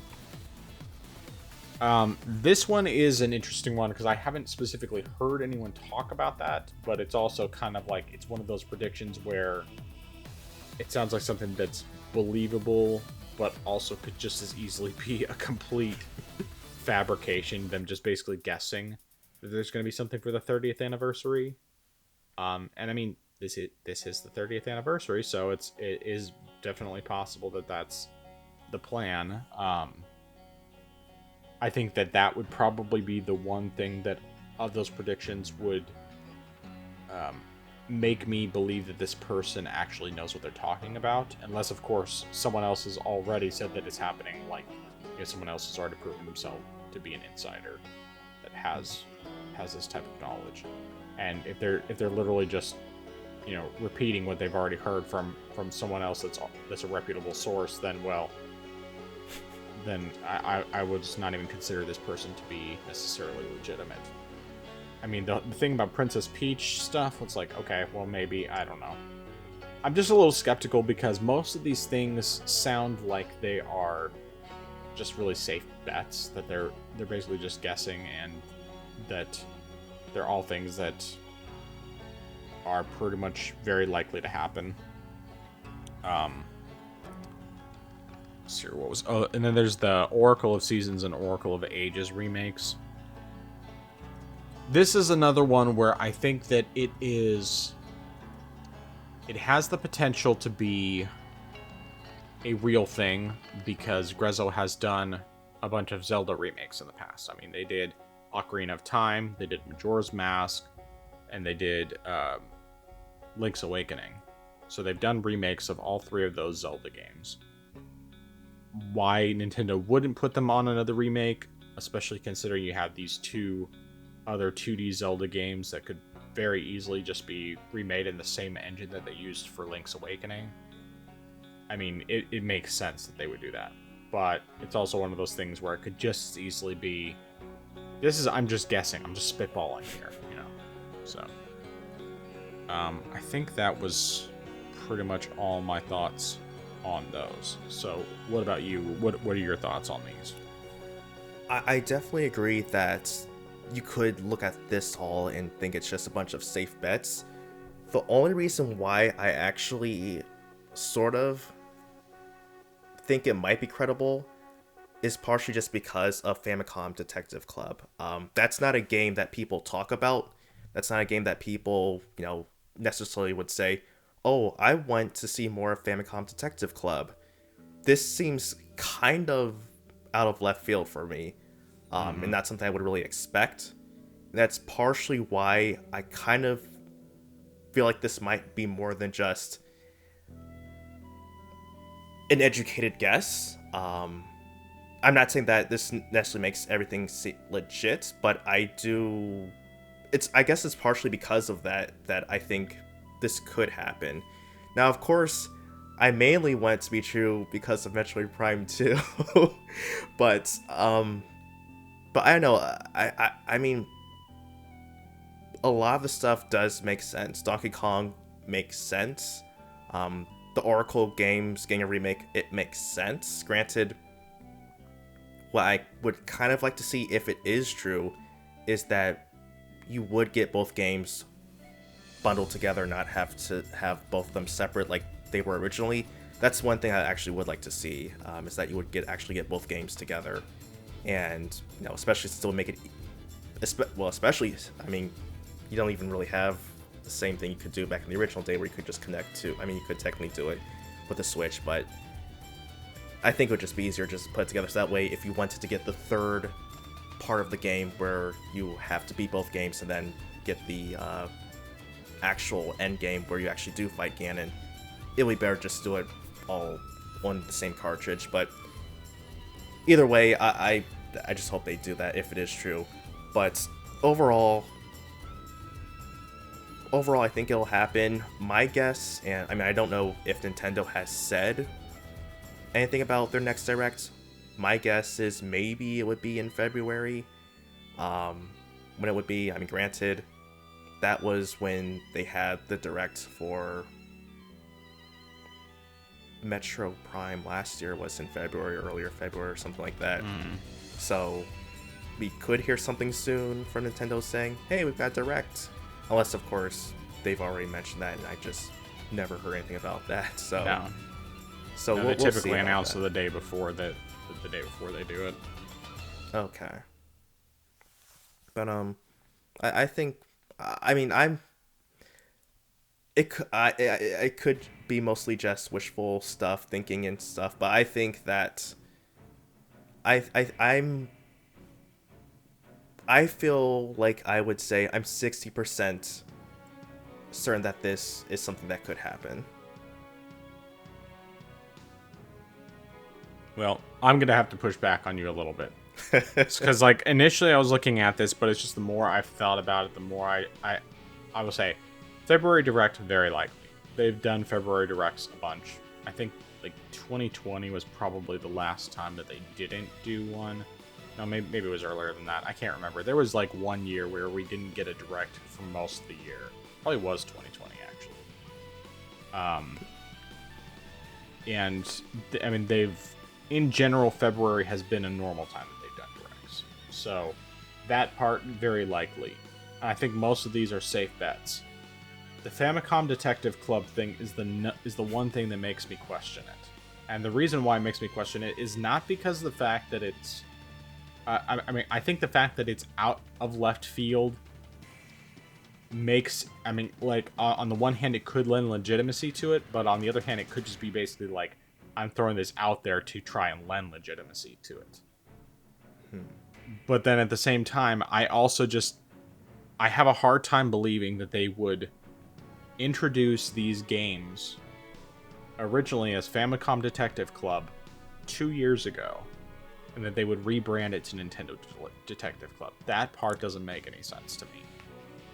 Because, like, if this had been, like, 10, 15, 20 years ago, or if it was the first time that they were bringing it back, and then the idea that they're renaming it, okay, sure. But when I see someone saying that they're bringing it back and naming it Nintendo Detective Club now, or rebranding it, to me that just sounds like this person doesn't realize that these games already released. And that's the part that makes me question this the most. Now, of course, the fact that it's on 4chan certainly doesn't help their case. But I don't know. I think we're just going to have to wait and see what happens. I'm more skeptical than not. Not to say that I mean, I do think Metroid Prime 2 Remastered, it's going to happen. And I think that it's even likely that it would happen at the February Direct. In fact, what I could see happening is that February Direct this year, we get Metroid Prime 2 Remastered. And next year, February Direct, we get Metroid Prime 3 Remastered. And then also get Metroid Prime 4 release date, finally. Either that or they wait till 2026 and then shadow drop Metroid Prime 4 and then do the physical version, 2-3 weeks later. Just because this is Nintendo we're talking about, yep. So I could totally see that happening. But I don't know. We'll have to wait and see. Obviously, typically we just completely ignore these Nintendo Direct rumors. I just thought that these were interesting ones, and the fact that this person did get the Princess Peach costumes right, it could very well be legitimate, but I have such a hard time seeing any of these as really like anything but just safe bets. With the exception of the Famicom Detective Club, which to me just sets off alarm bells as, this person's just making stuff up. And they're just giving their best guesses and throwing a random one in there in order to make it sound more legitimate because it's so off the wall. And because it sounds ridiculous, but I don't know. I'm not convinced. That part is the one thing that makes me the least likely to believe that this is true. Or at least that they're right. Because, I don't know. It's like, it doesn't make any sense at all to me that they would release the Famicom Detective Club remakes, which I believe that game, well, I guess it was obviously on the original Famicom. And then they did remakes and localized them for the US, and they came out a couple years ago. And I remember because I thought that it looked like something, I was interested in that, but I haven't bought it because I've been watching out for a sale, and they've probably gone on sale, and I just haven't noticed until I just added it to my wish list today, and it's like $60 for the two of them. No thanks. I'll wait. But yeah, I don't know. We'll wait and see. One quick thing I actually will add is something that I just thought about is, yes, it could be, just a weird thing, but thinking about it, the Yakuza games, they only, after starting with 7, they rebranded the Western name to Like a Dragon to match the Japanese version. So it's not, I'm not saying it's, this is a rare case, but it could happen considering the fact that we had 7 games and some spin-offs released in the West under Yakuza and only started using the Japanese version with the 7th title onward. So it's possible it could, get a change. But as you mentioned, it is still kind of odd to have that sudden change if the brand. Right, and the other part of it is like the Famicom Detective Club. It doesn't even though in Japan, of course, they know Famicom Family Computer System. That's what it was, but in the U.S., not everybody necessarily knows that that's what it was. At least the younger generation probably doesn't necessarily know that. And furthermore, it doesn't sound it's not quite as jarring of a name as Nintendo Detective Club. It's like you hear Famicom Detective Club, you're like, okay, whatever. At least in the US, but you hear Nintendo Detective Club and just kind of like, it sounds like it's a kiddie game, and it's definitely not a kiddie game. Not at all. So I don't know. That's funny. We'll wait and see what happens. We'll find out probably. I mean, assuming it's a February Direct, we'll find out sometime in the next probably month.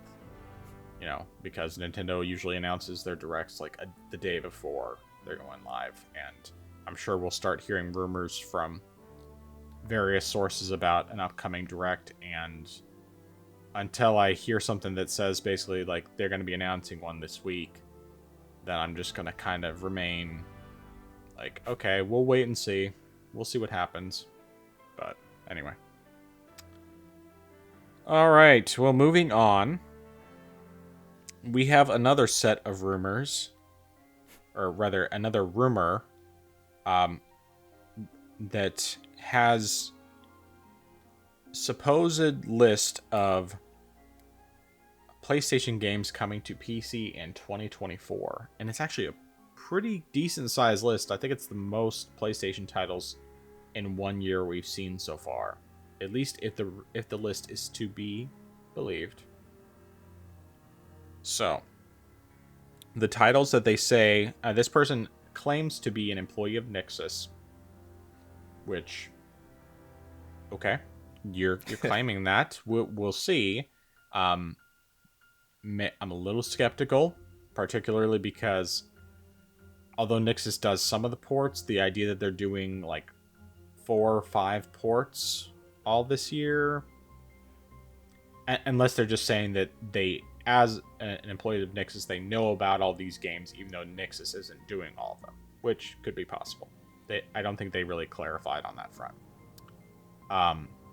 So the list of ports that are supposedly coming to PC this year: 1 is Demon's Souls, 2 is Ghost of Tsushima, 3 is God of War Ragnarok, 4 is The Last of Us Part 2 Remastered, and 5 is Gran Turismo.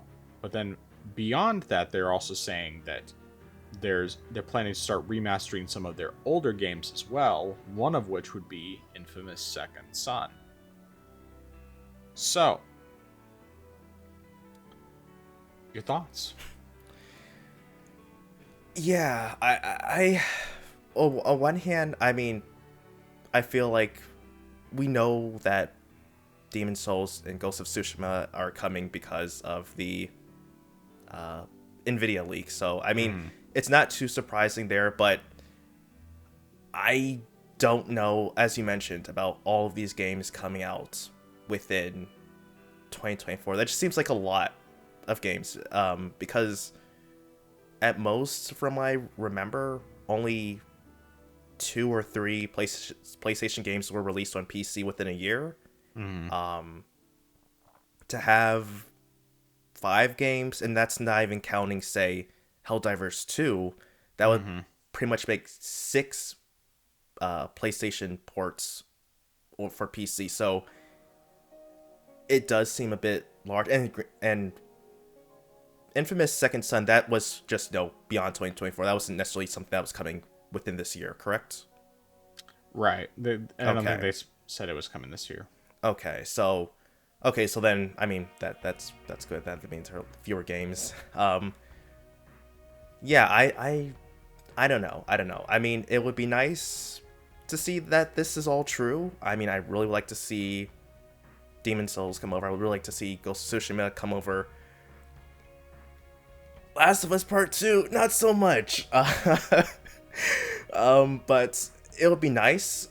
One thing I would say is if all of these games are coming over, and of course, as you mentioned, if Nixxes isn't doing all of these games, that would be great, because I would hope that this wouldn't, say, impact the quality of the ports, just because they're releasing so many in such a short amount of time. Granted, we don't know how long these games will have been in development, but if we said, well, I mean, granted, still even, never mind. I was to say, if they were staggered between several months, it would still be probably about 3-ish, or maybe even 4 games released this year. Well, I guess you could still get 5 games in the year and still have decent quality if it's staggered in, depending on how long the games were being worked on. So maybe it could be happening. It's something I would like to see. With the remasters, it's something I would like to see. I hope that they would be games that, especially games that were underappreciated. If they remastered Gravity Rush, gave us a nice Gravity Rush collection, that would be great. Yeah. If they gave the original God of War trilogy, or maybe just made a bundle of the games plus the PSP Vita games, that would be nice to see. If they did Jak and Daxter, if they did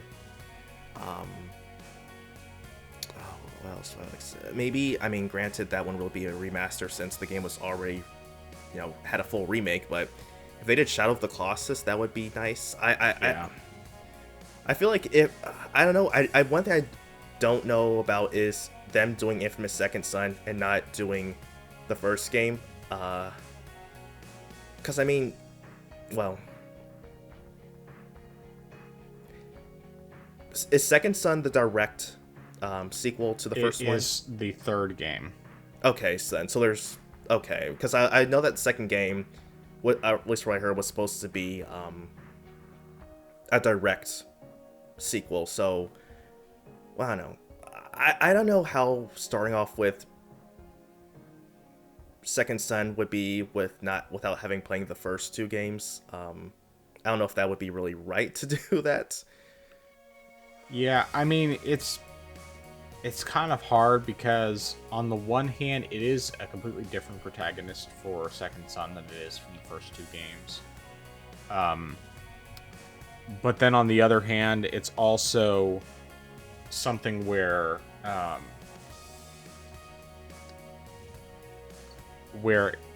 the story is connected. It's just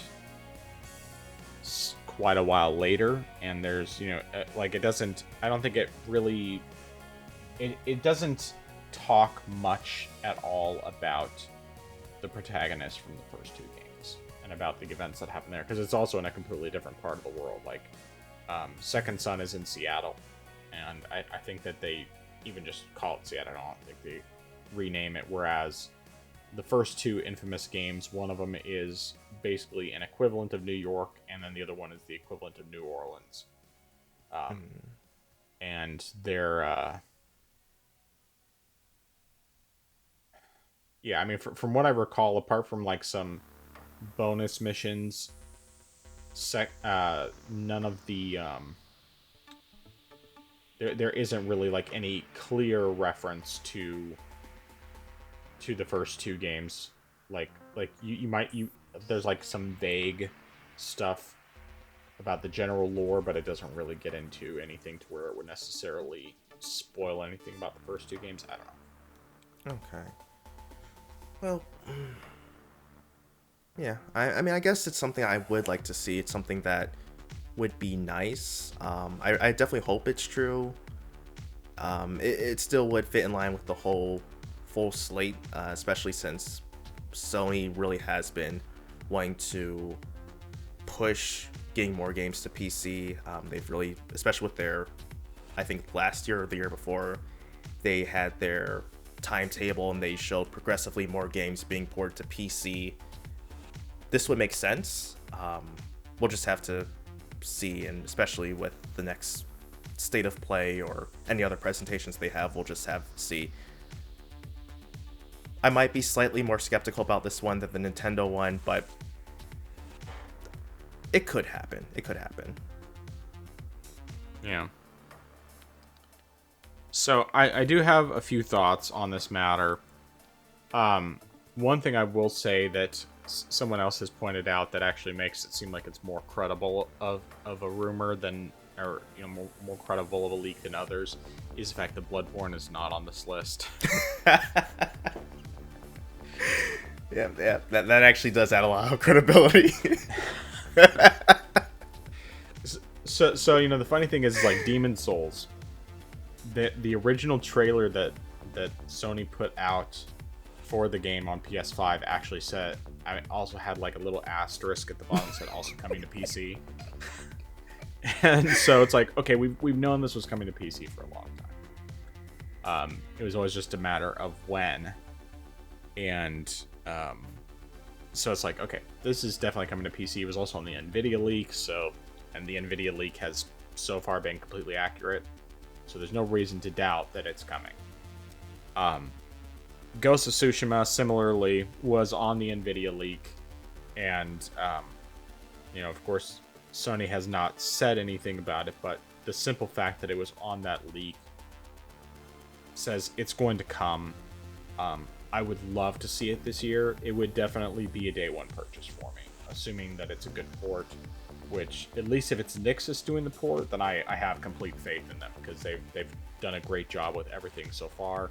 I mean, that's the very reason that Sony bought them, was because they wanted a studio that could do quality PC ports, and Nixxes has so far hit every single one of them out of the park. So I really absolutely trust them on that front. And I'm also just, like, I'm a huge fan of this game. I love everything. From what I can think of, I mean, unless there's a game that I just am not aware of, one of their earlier games that came before Sly Cooper, every single game that Sucker Punch has made has been great, in my opinion.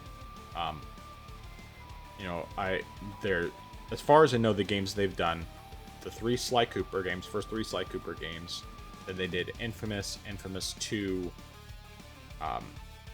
Infamous Festival of Blood, which is basically just like a DLC for Infamous 2, and then Second Son, First Light, which is DLC for Second Son, and then Ghost of Tsushima.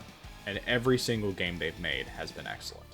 And so I am like 150% at least on board with Ghost of Tsushima. And the best part about it is that I know, because this was a PS4 game originally that it will run on Steam Deck. And it will it's probably only going to be 30 frames per second. You might be able to customize it to where you could get it to run at 40, which is definitely what I would try to do. Get that nice midpoint, and then, of course, playing it on PC and getting 120 frames per second. Glorious.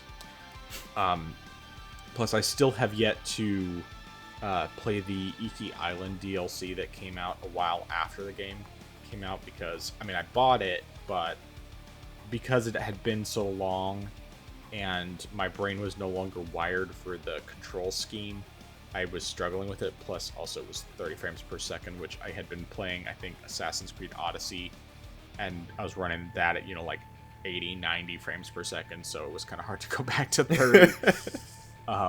But the, there's that, and then there's also the the co-op multiplayer mode that I had not played at all, and I really would like to play that. And of course, if it comes to PC, we can play that together, or I play with other people, whatever works. But I really want to dive more into that. I want to play the hardest difficulty, because I played through the game previously on hard difficulty, because I had found, after having to play through the Infamous games all on hard in order to get the platinum trophies on those, that I actually really appreciated playing these games on the harder difficulty, because I just felt like I got more out of it. And so I played through Ghost of Tsushima on hard difficulty, even though it didn't actually have a trophy related to that. And then after I had already played either most of it or all of it, they came out with a new difficulty called Lethal Difficulty, where enemies hit a lot harder, but you also hit a lot harder. So basically, it takes, instead of it being like, okay, you die in a certain number of hits, and enemies die and take more hits to kill. Now it's just like you both basically can kill each other in 1 or 2 hits, which is pretty cool. I just think it's an interesting idea. Now I don't know how long I'd last doing that. I'd probably play it for a bit and be like, oh, okay, I'm just going back to hard. But it's definitely an interesting idea, and the fact that you can actually, the fact that you hit just as hard as the enemies do, makes it more interesting to me. So anyway, I'm very interested in that. God of War Ragnarok. We know this is coming to PC eventually anyway, because the first game already came to PC. Obviously, they're going to bring the second one. The one thing that makes me torn about it, not that I'm in any way doubting that it's coming, because it's definitely coming, and I think coming this year seems relatively likely, since they seem to be doing more of that 2-year gap. But the one thing that makes me kind of wish it wasn't is the fact that I haven't finished it on PS4, and I probably will just have to stop playing it on PS4 altogether and then just wait for the PC version, because it's like, ugh, I don't want to start over, but at the same time, I also don't want to platinum it on PS4 and then it comes to PC right after that, and then I'm just like, I don't want to restart right now. So, more likely than not, I'm just going to not even touch the PS4 version anymore. I got it with gift card money that I got for my birthday last year, so it's not like I spent my own money on it, but at the same time, I also really like the game.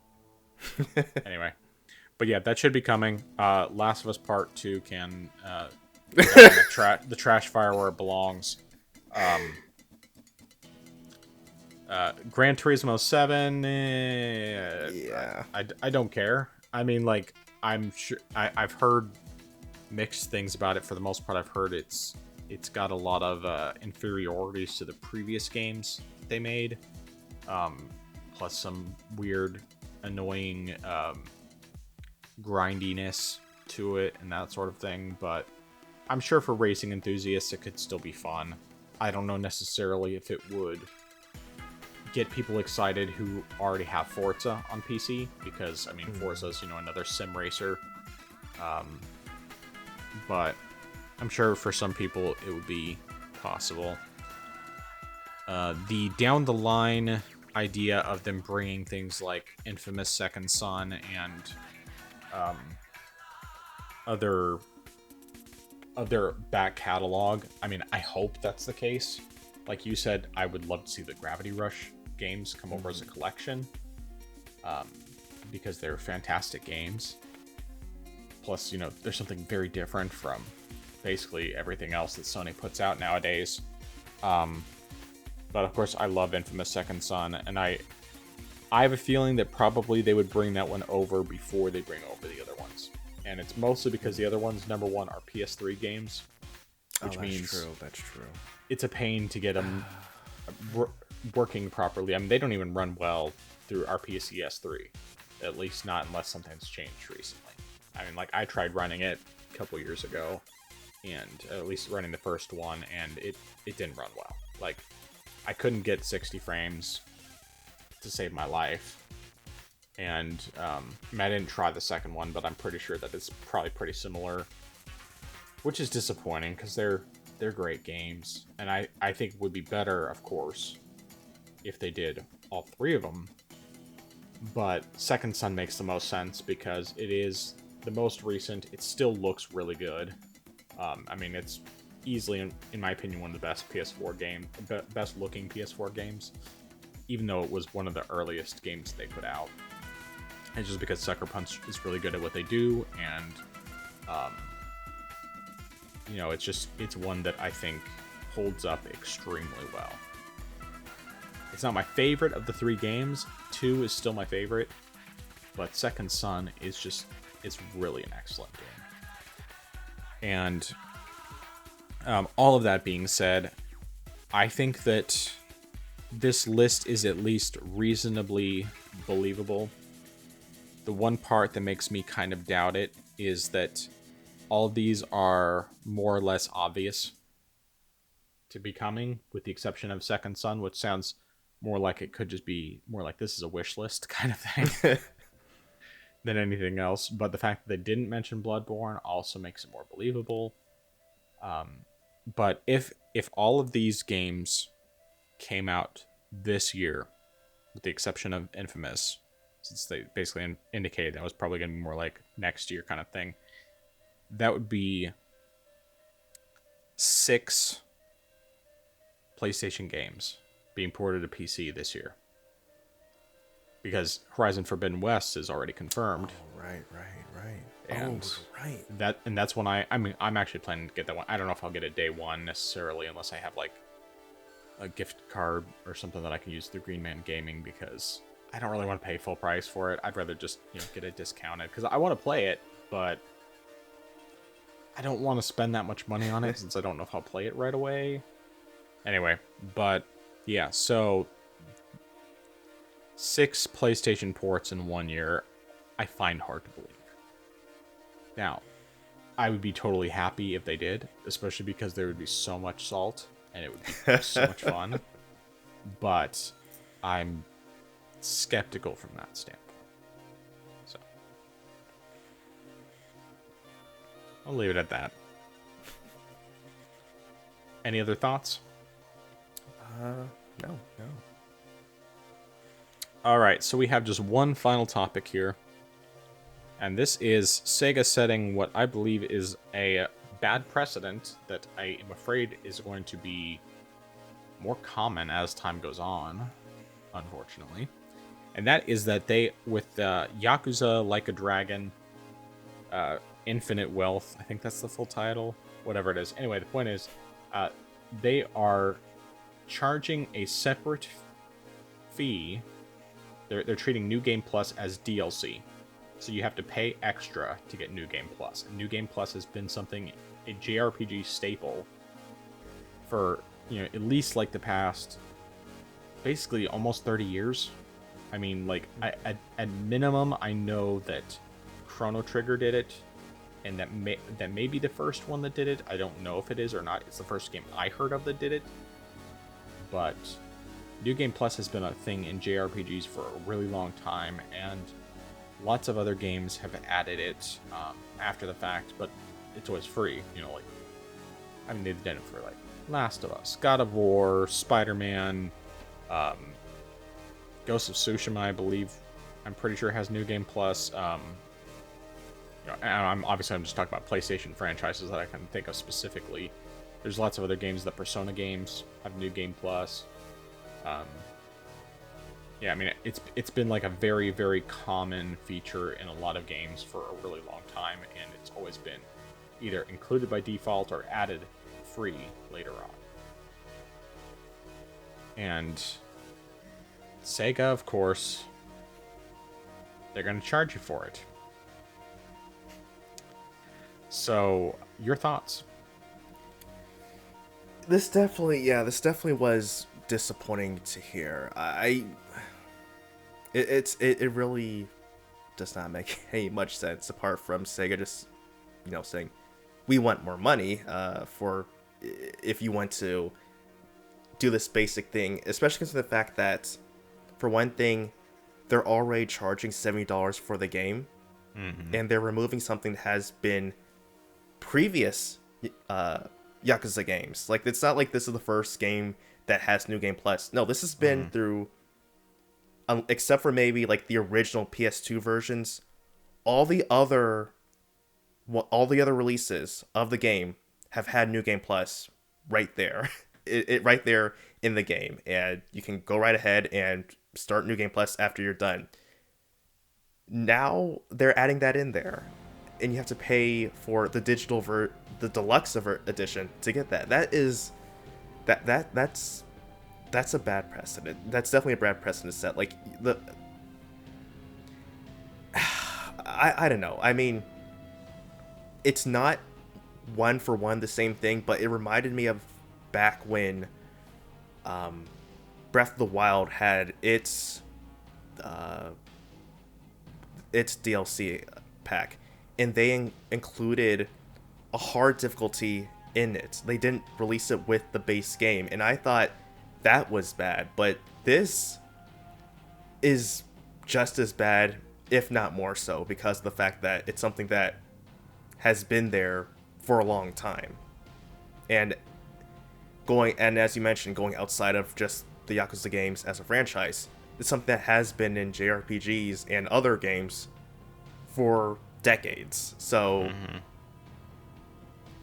it's definitely going to be something that is going to happen. Sad to say. I mean, it's another trend of these publishers milking consumers for stuff that shouldn't be something to be milked in the first place. I mean, people might say, oh, it's just this one thing, and you're making a big deal of it, but, people said the same thing about it's just cosmetic horse armor, and look what happened at that point. So it's possibly going to be inevitable.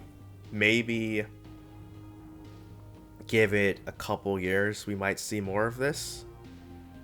So it might just not be a matter of if, but a matter of when we'll see this happen again. I mean, $70 was first touted around, 2-3 years ago, and people were saying, oh, it's just this one thing, it's just for the next generation, it's necessary. Now, it's pretty much starting to become common in games now.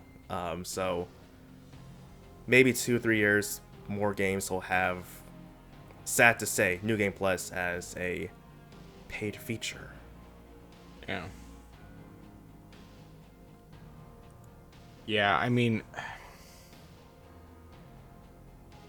the one reason why I see this as like more egregious than like Nintendo locking hard mode behind a paywall is mostly because, like, at least with Zelda, they never really had hard mode, and realistically, they've technically done this for a long time. Like, Master Quest on the original Ocarina of Time was a separate purchase, and I think it was only through the DD, Nintendo 64 DD, which was like a physical add-on, the disc drive for the N64. So you had to have that, and then of course purchase that on top of it. So that was the only one you had. It granted, Master Quest also remixed levels and so on and so forth, but yeah, I guess that's technically true to some degree with the harder difficulty for Breath of the Wild is that they did add some additional stuff like Master Quest did, just not quite to the same extent. I don't know. But I don't like it for this. I know even if I was really interested in buying this, I wouldn't pay for that. Like I don't do New Game Plus a whole lot anymore anyway. I did a lot when I was younger and when I didn't have as much money for games, or I just didn't have as many games, and so I'd play games over again. And of course, like Chrono Trigger, it was like pretty much essential to replay it if you wanted to get different endings. That was the only way to do it, is you do New Game Plus and then you go and defeat Lavos at the very beginning of the game, or at whatever other point in the game, and you keep cycling through to get all the different endings. But yeah, I don't like it. I know that this is just the start. I'm hoping that more people than not will vote with their wallets and will say no, but that's probably not going to be the case. And more likely than not, we'll just see this done by everybody. I just hope that, well, actually, I was going to say, I hope that Persona doesn't do it with the next game, but then I realize owned by Sega, so it's probably going to happen with Persona.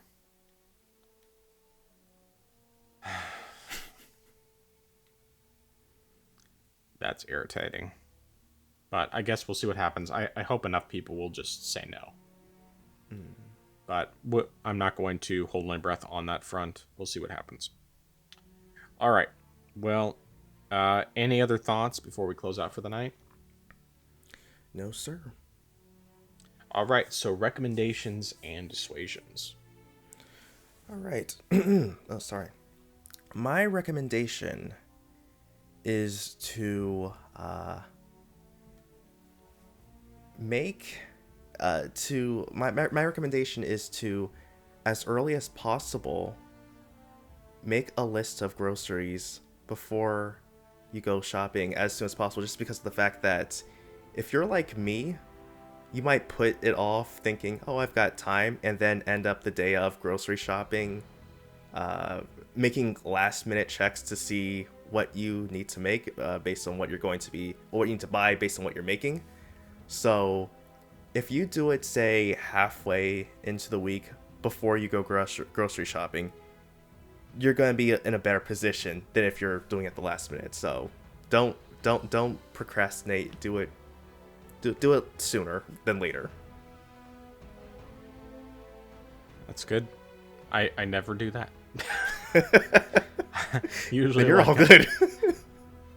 Because, well, I mean, like, it's usually like I'll make mental notes of stuff I need, and then if there's stuff that I know I'm gonna forget, then I'll write it down. And I do forget things all the time, but half the time, like, it's typically I go to Sam's Club and Walmart are the two places I go for groceries, because we don't have any real grocery stores around here otherwise, and we buy stuff in bulk a lot. But so most of the time, like, Sam's Club, I'll just walk up and down the aisles and be like, oh yeah, I need that. And then if I'm hungry, sometimes it'll be buying more things than I should be buying. But yeah. Nevertheless, that's a good recommendation. I'm bad about that. It's usually like the times I think of stuff we need is when it's not convenient for me to write something down, and then it just goes the way it goes. My recommendation is the YouTube channel Time Travel Kiwi. A New Zealand guy, hence the name Kiwi. He has guides for getting S rank and completing all tasks for all the missions in Metal Gear Solid 5: The Phantom Pain. I used him a lot in order to be able to get through the various things, and most of the time his guides were super helpful. There were occasions where he got some information wrong, but it was like extremely rare. So I went to his guides a lot when I needed help getting through all those, and it's usually, he's very informative, gives the information, gives it quickly, and demonstrates how to do it. And just super helpful. So if you're like me and you want to get S rank and get all tasks completed on a mission, check out his channel. All right, dissuasion. My dissuasion is to do not play Power World on the Steam Deck, or at least as of right now. I tried playing it on the Steam Deck and it was in the 30s, but it also dropped into the 20s. Granted, I haven't tried that one thing about switching my texture setting to low and seeing if that actually has any sort of improvement or benefit. So I'll try that later on sometime and see if that does anything. But considering the fact that the game doesn't even support or have any way to use FSR, just because of, especially, I mean, maybe some people who are fine with it in the 30s or like can get that to work, but I think that those people still would not appreciate having it drop into the lower 20s. Like that would be a bit of a pain to deal with. But so I definitely would say as of right now, maybe things will get better, and I'll say maybe even if you have like an Asus Ally or a Lenovo Legion Go, but those also use AMD, so never mind. I was gonna say maybe you could try it with those and see if that works. Well, maybe still try it because those are a little beefier than the Steam Deck, so they are. Maybe those will work, but at least with the Steam Deck, I know, just avoid it for right now. Don't play Power World on this deck. Okay, good to know.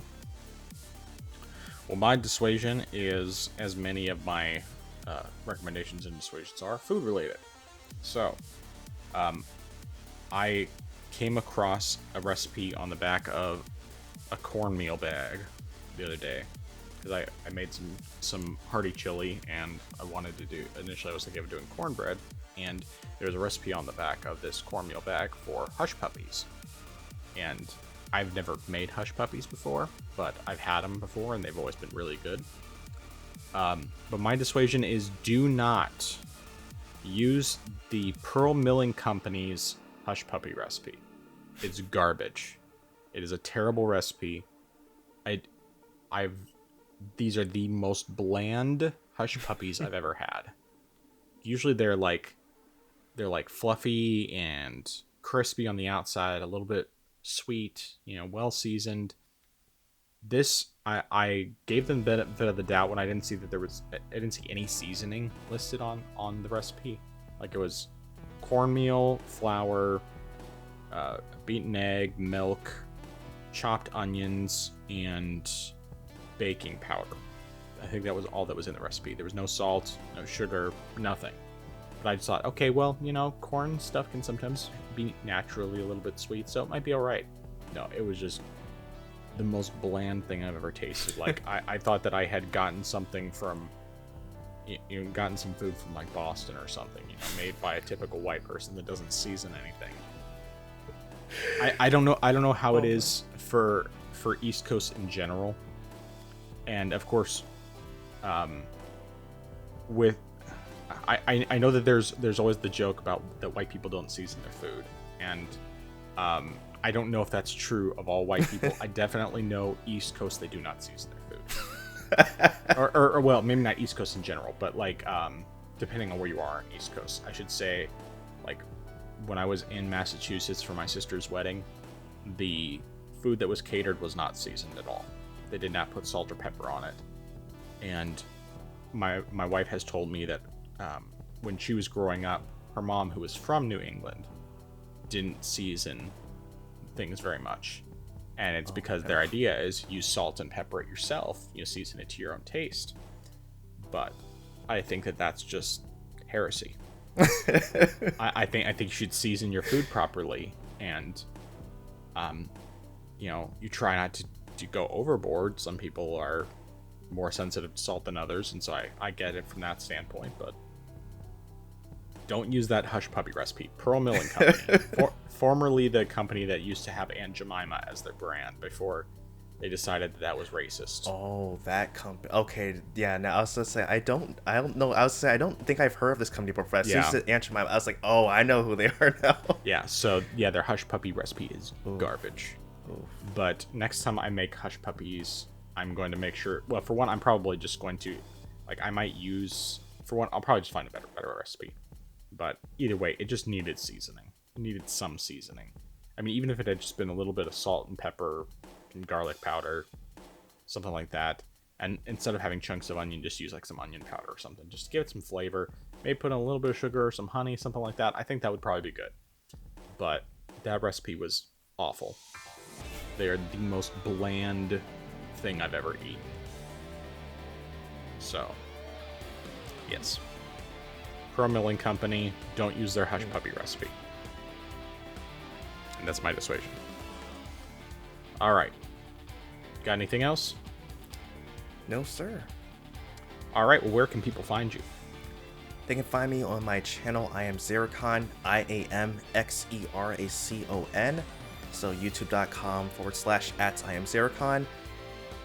I was supposed to have a video coming out, earlier this week, but just because of the stuff that I mentioned was really crazy, it got delayed. So as of, I guess, when the video comes out, it'll probably come out later this day. So it's Friday, so sometime later this day it should be coming out, if not yesterday, which would be Thursday. So we'll see what happens. It's probably mostly going to be today, Friday, or it's Wednesday today, Friday in the future when this comes out. So sometime today, Friday, yes, it should be out. All right. Well, you can find me youtube.com/@thefrozengamer87. I've been putting out these Steam Deck OLED versus Switch OLED videos, and also have a Vita OLED versus Steam Deck OLED. My next video that's going to be coming up is the Switch OLED versus the Vita OLED with Final Fantasy X HD. That should be coming out on Sunday, as that's typically the day that I publish those. Additionally, you can find me on my cooking channel, which is youtube.com/@NABDcooking. That's not authentic but delicious. The most recent recipe I put out is a green Thai curry with chicken, and while it might not technically be authentic, it is very, very close. It is extremely close, and it is extremely good, and I highly recommend making that recipe. The main thing about it is you have to keep in mind it does require a bunch of ingredients. And most of them are not things you would normally have. I think of the ingredients that I need for that recipe, the only thing that I always have on hand, or usually have on hand, is the curry paste, because when I buy it, it's like a big tub and it lasts forever. And the rice. Everything else I have to buy. Because it has zucchini, it has yellow squash, it has bell peppers, it has curry paste, coconut milk, Thai basil. I actually have some of that in my freezer. Chicken thighs, which I'm out of currently, and they were out of at Sam's Club when I went the other day. And a few other things. Anyway, point is that it's got a bunch of ingredients. It's really, really good. If you like curry, especially Thai curry, definitely make this recipe. So good. And not difficult. Just requires a lot of ingredients, but it's super good. Okay. But that's all I got. Oh, and next week, the recipe that will be coming out will be homemade bacon. And then after that, I just recorded a couple more things for grilled chicken, because that's something that I reference in another recipe, as well as homemade pizza dough is another one that that's one I need to actually film. Because it's like I was editing a recipe for garlic chicken bacon pizza, inspired by what Papa Murphy's does. But the thing is that in the recipe, I already had the video fully edited, but I say the grilled chicken recipe that I'll have a link for, and the dough recipe that I'll have a link for, and the homemade mayo you need for making the garlic sauce, which I'll have a link for. And I didn't have the chicken or the dough recorded yet. So I recorded the chicken one, And I already have the Mayo one recorded, just not put together, and then I need to record the Doe one. So I'm not going to be putting that one up until after I get those other 3 videos up. But anyway. Yeah. So that's all I got. Alright. Any final thoughts? Last chance. Sir. Alright. Well, I am the Frozen Gamer 87. That is I Am Zeracon.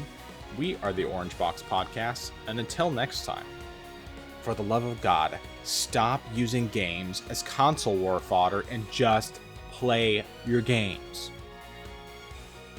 Orange Box Podcast, out.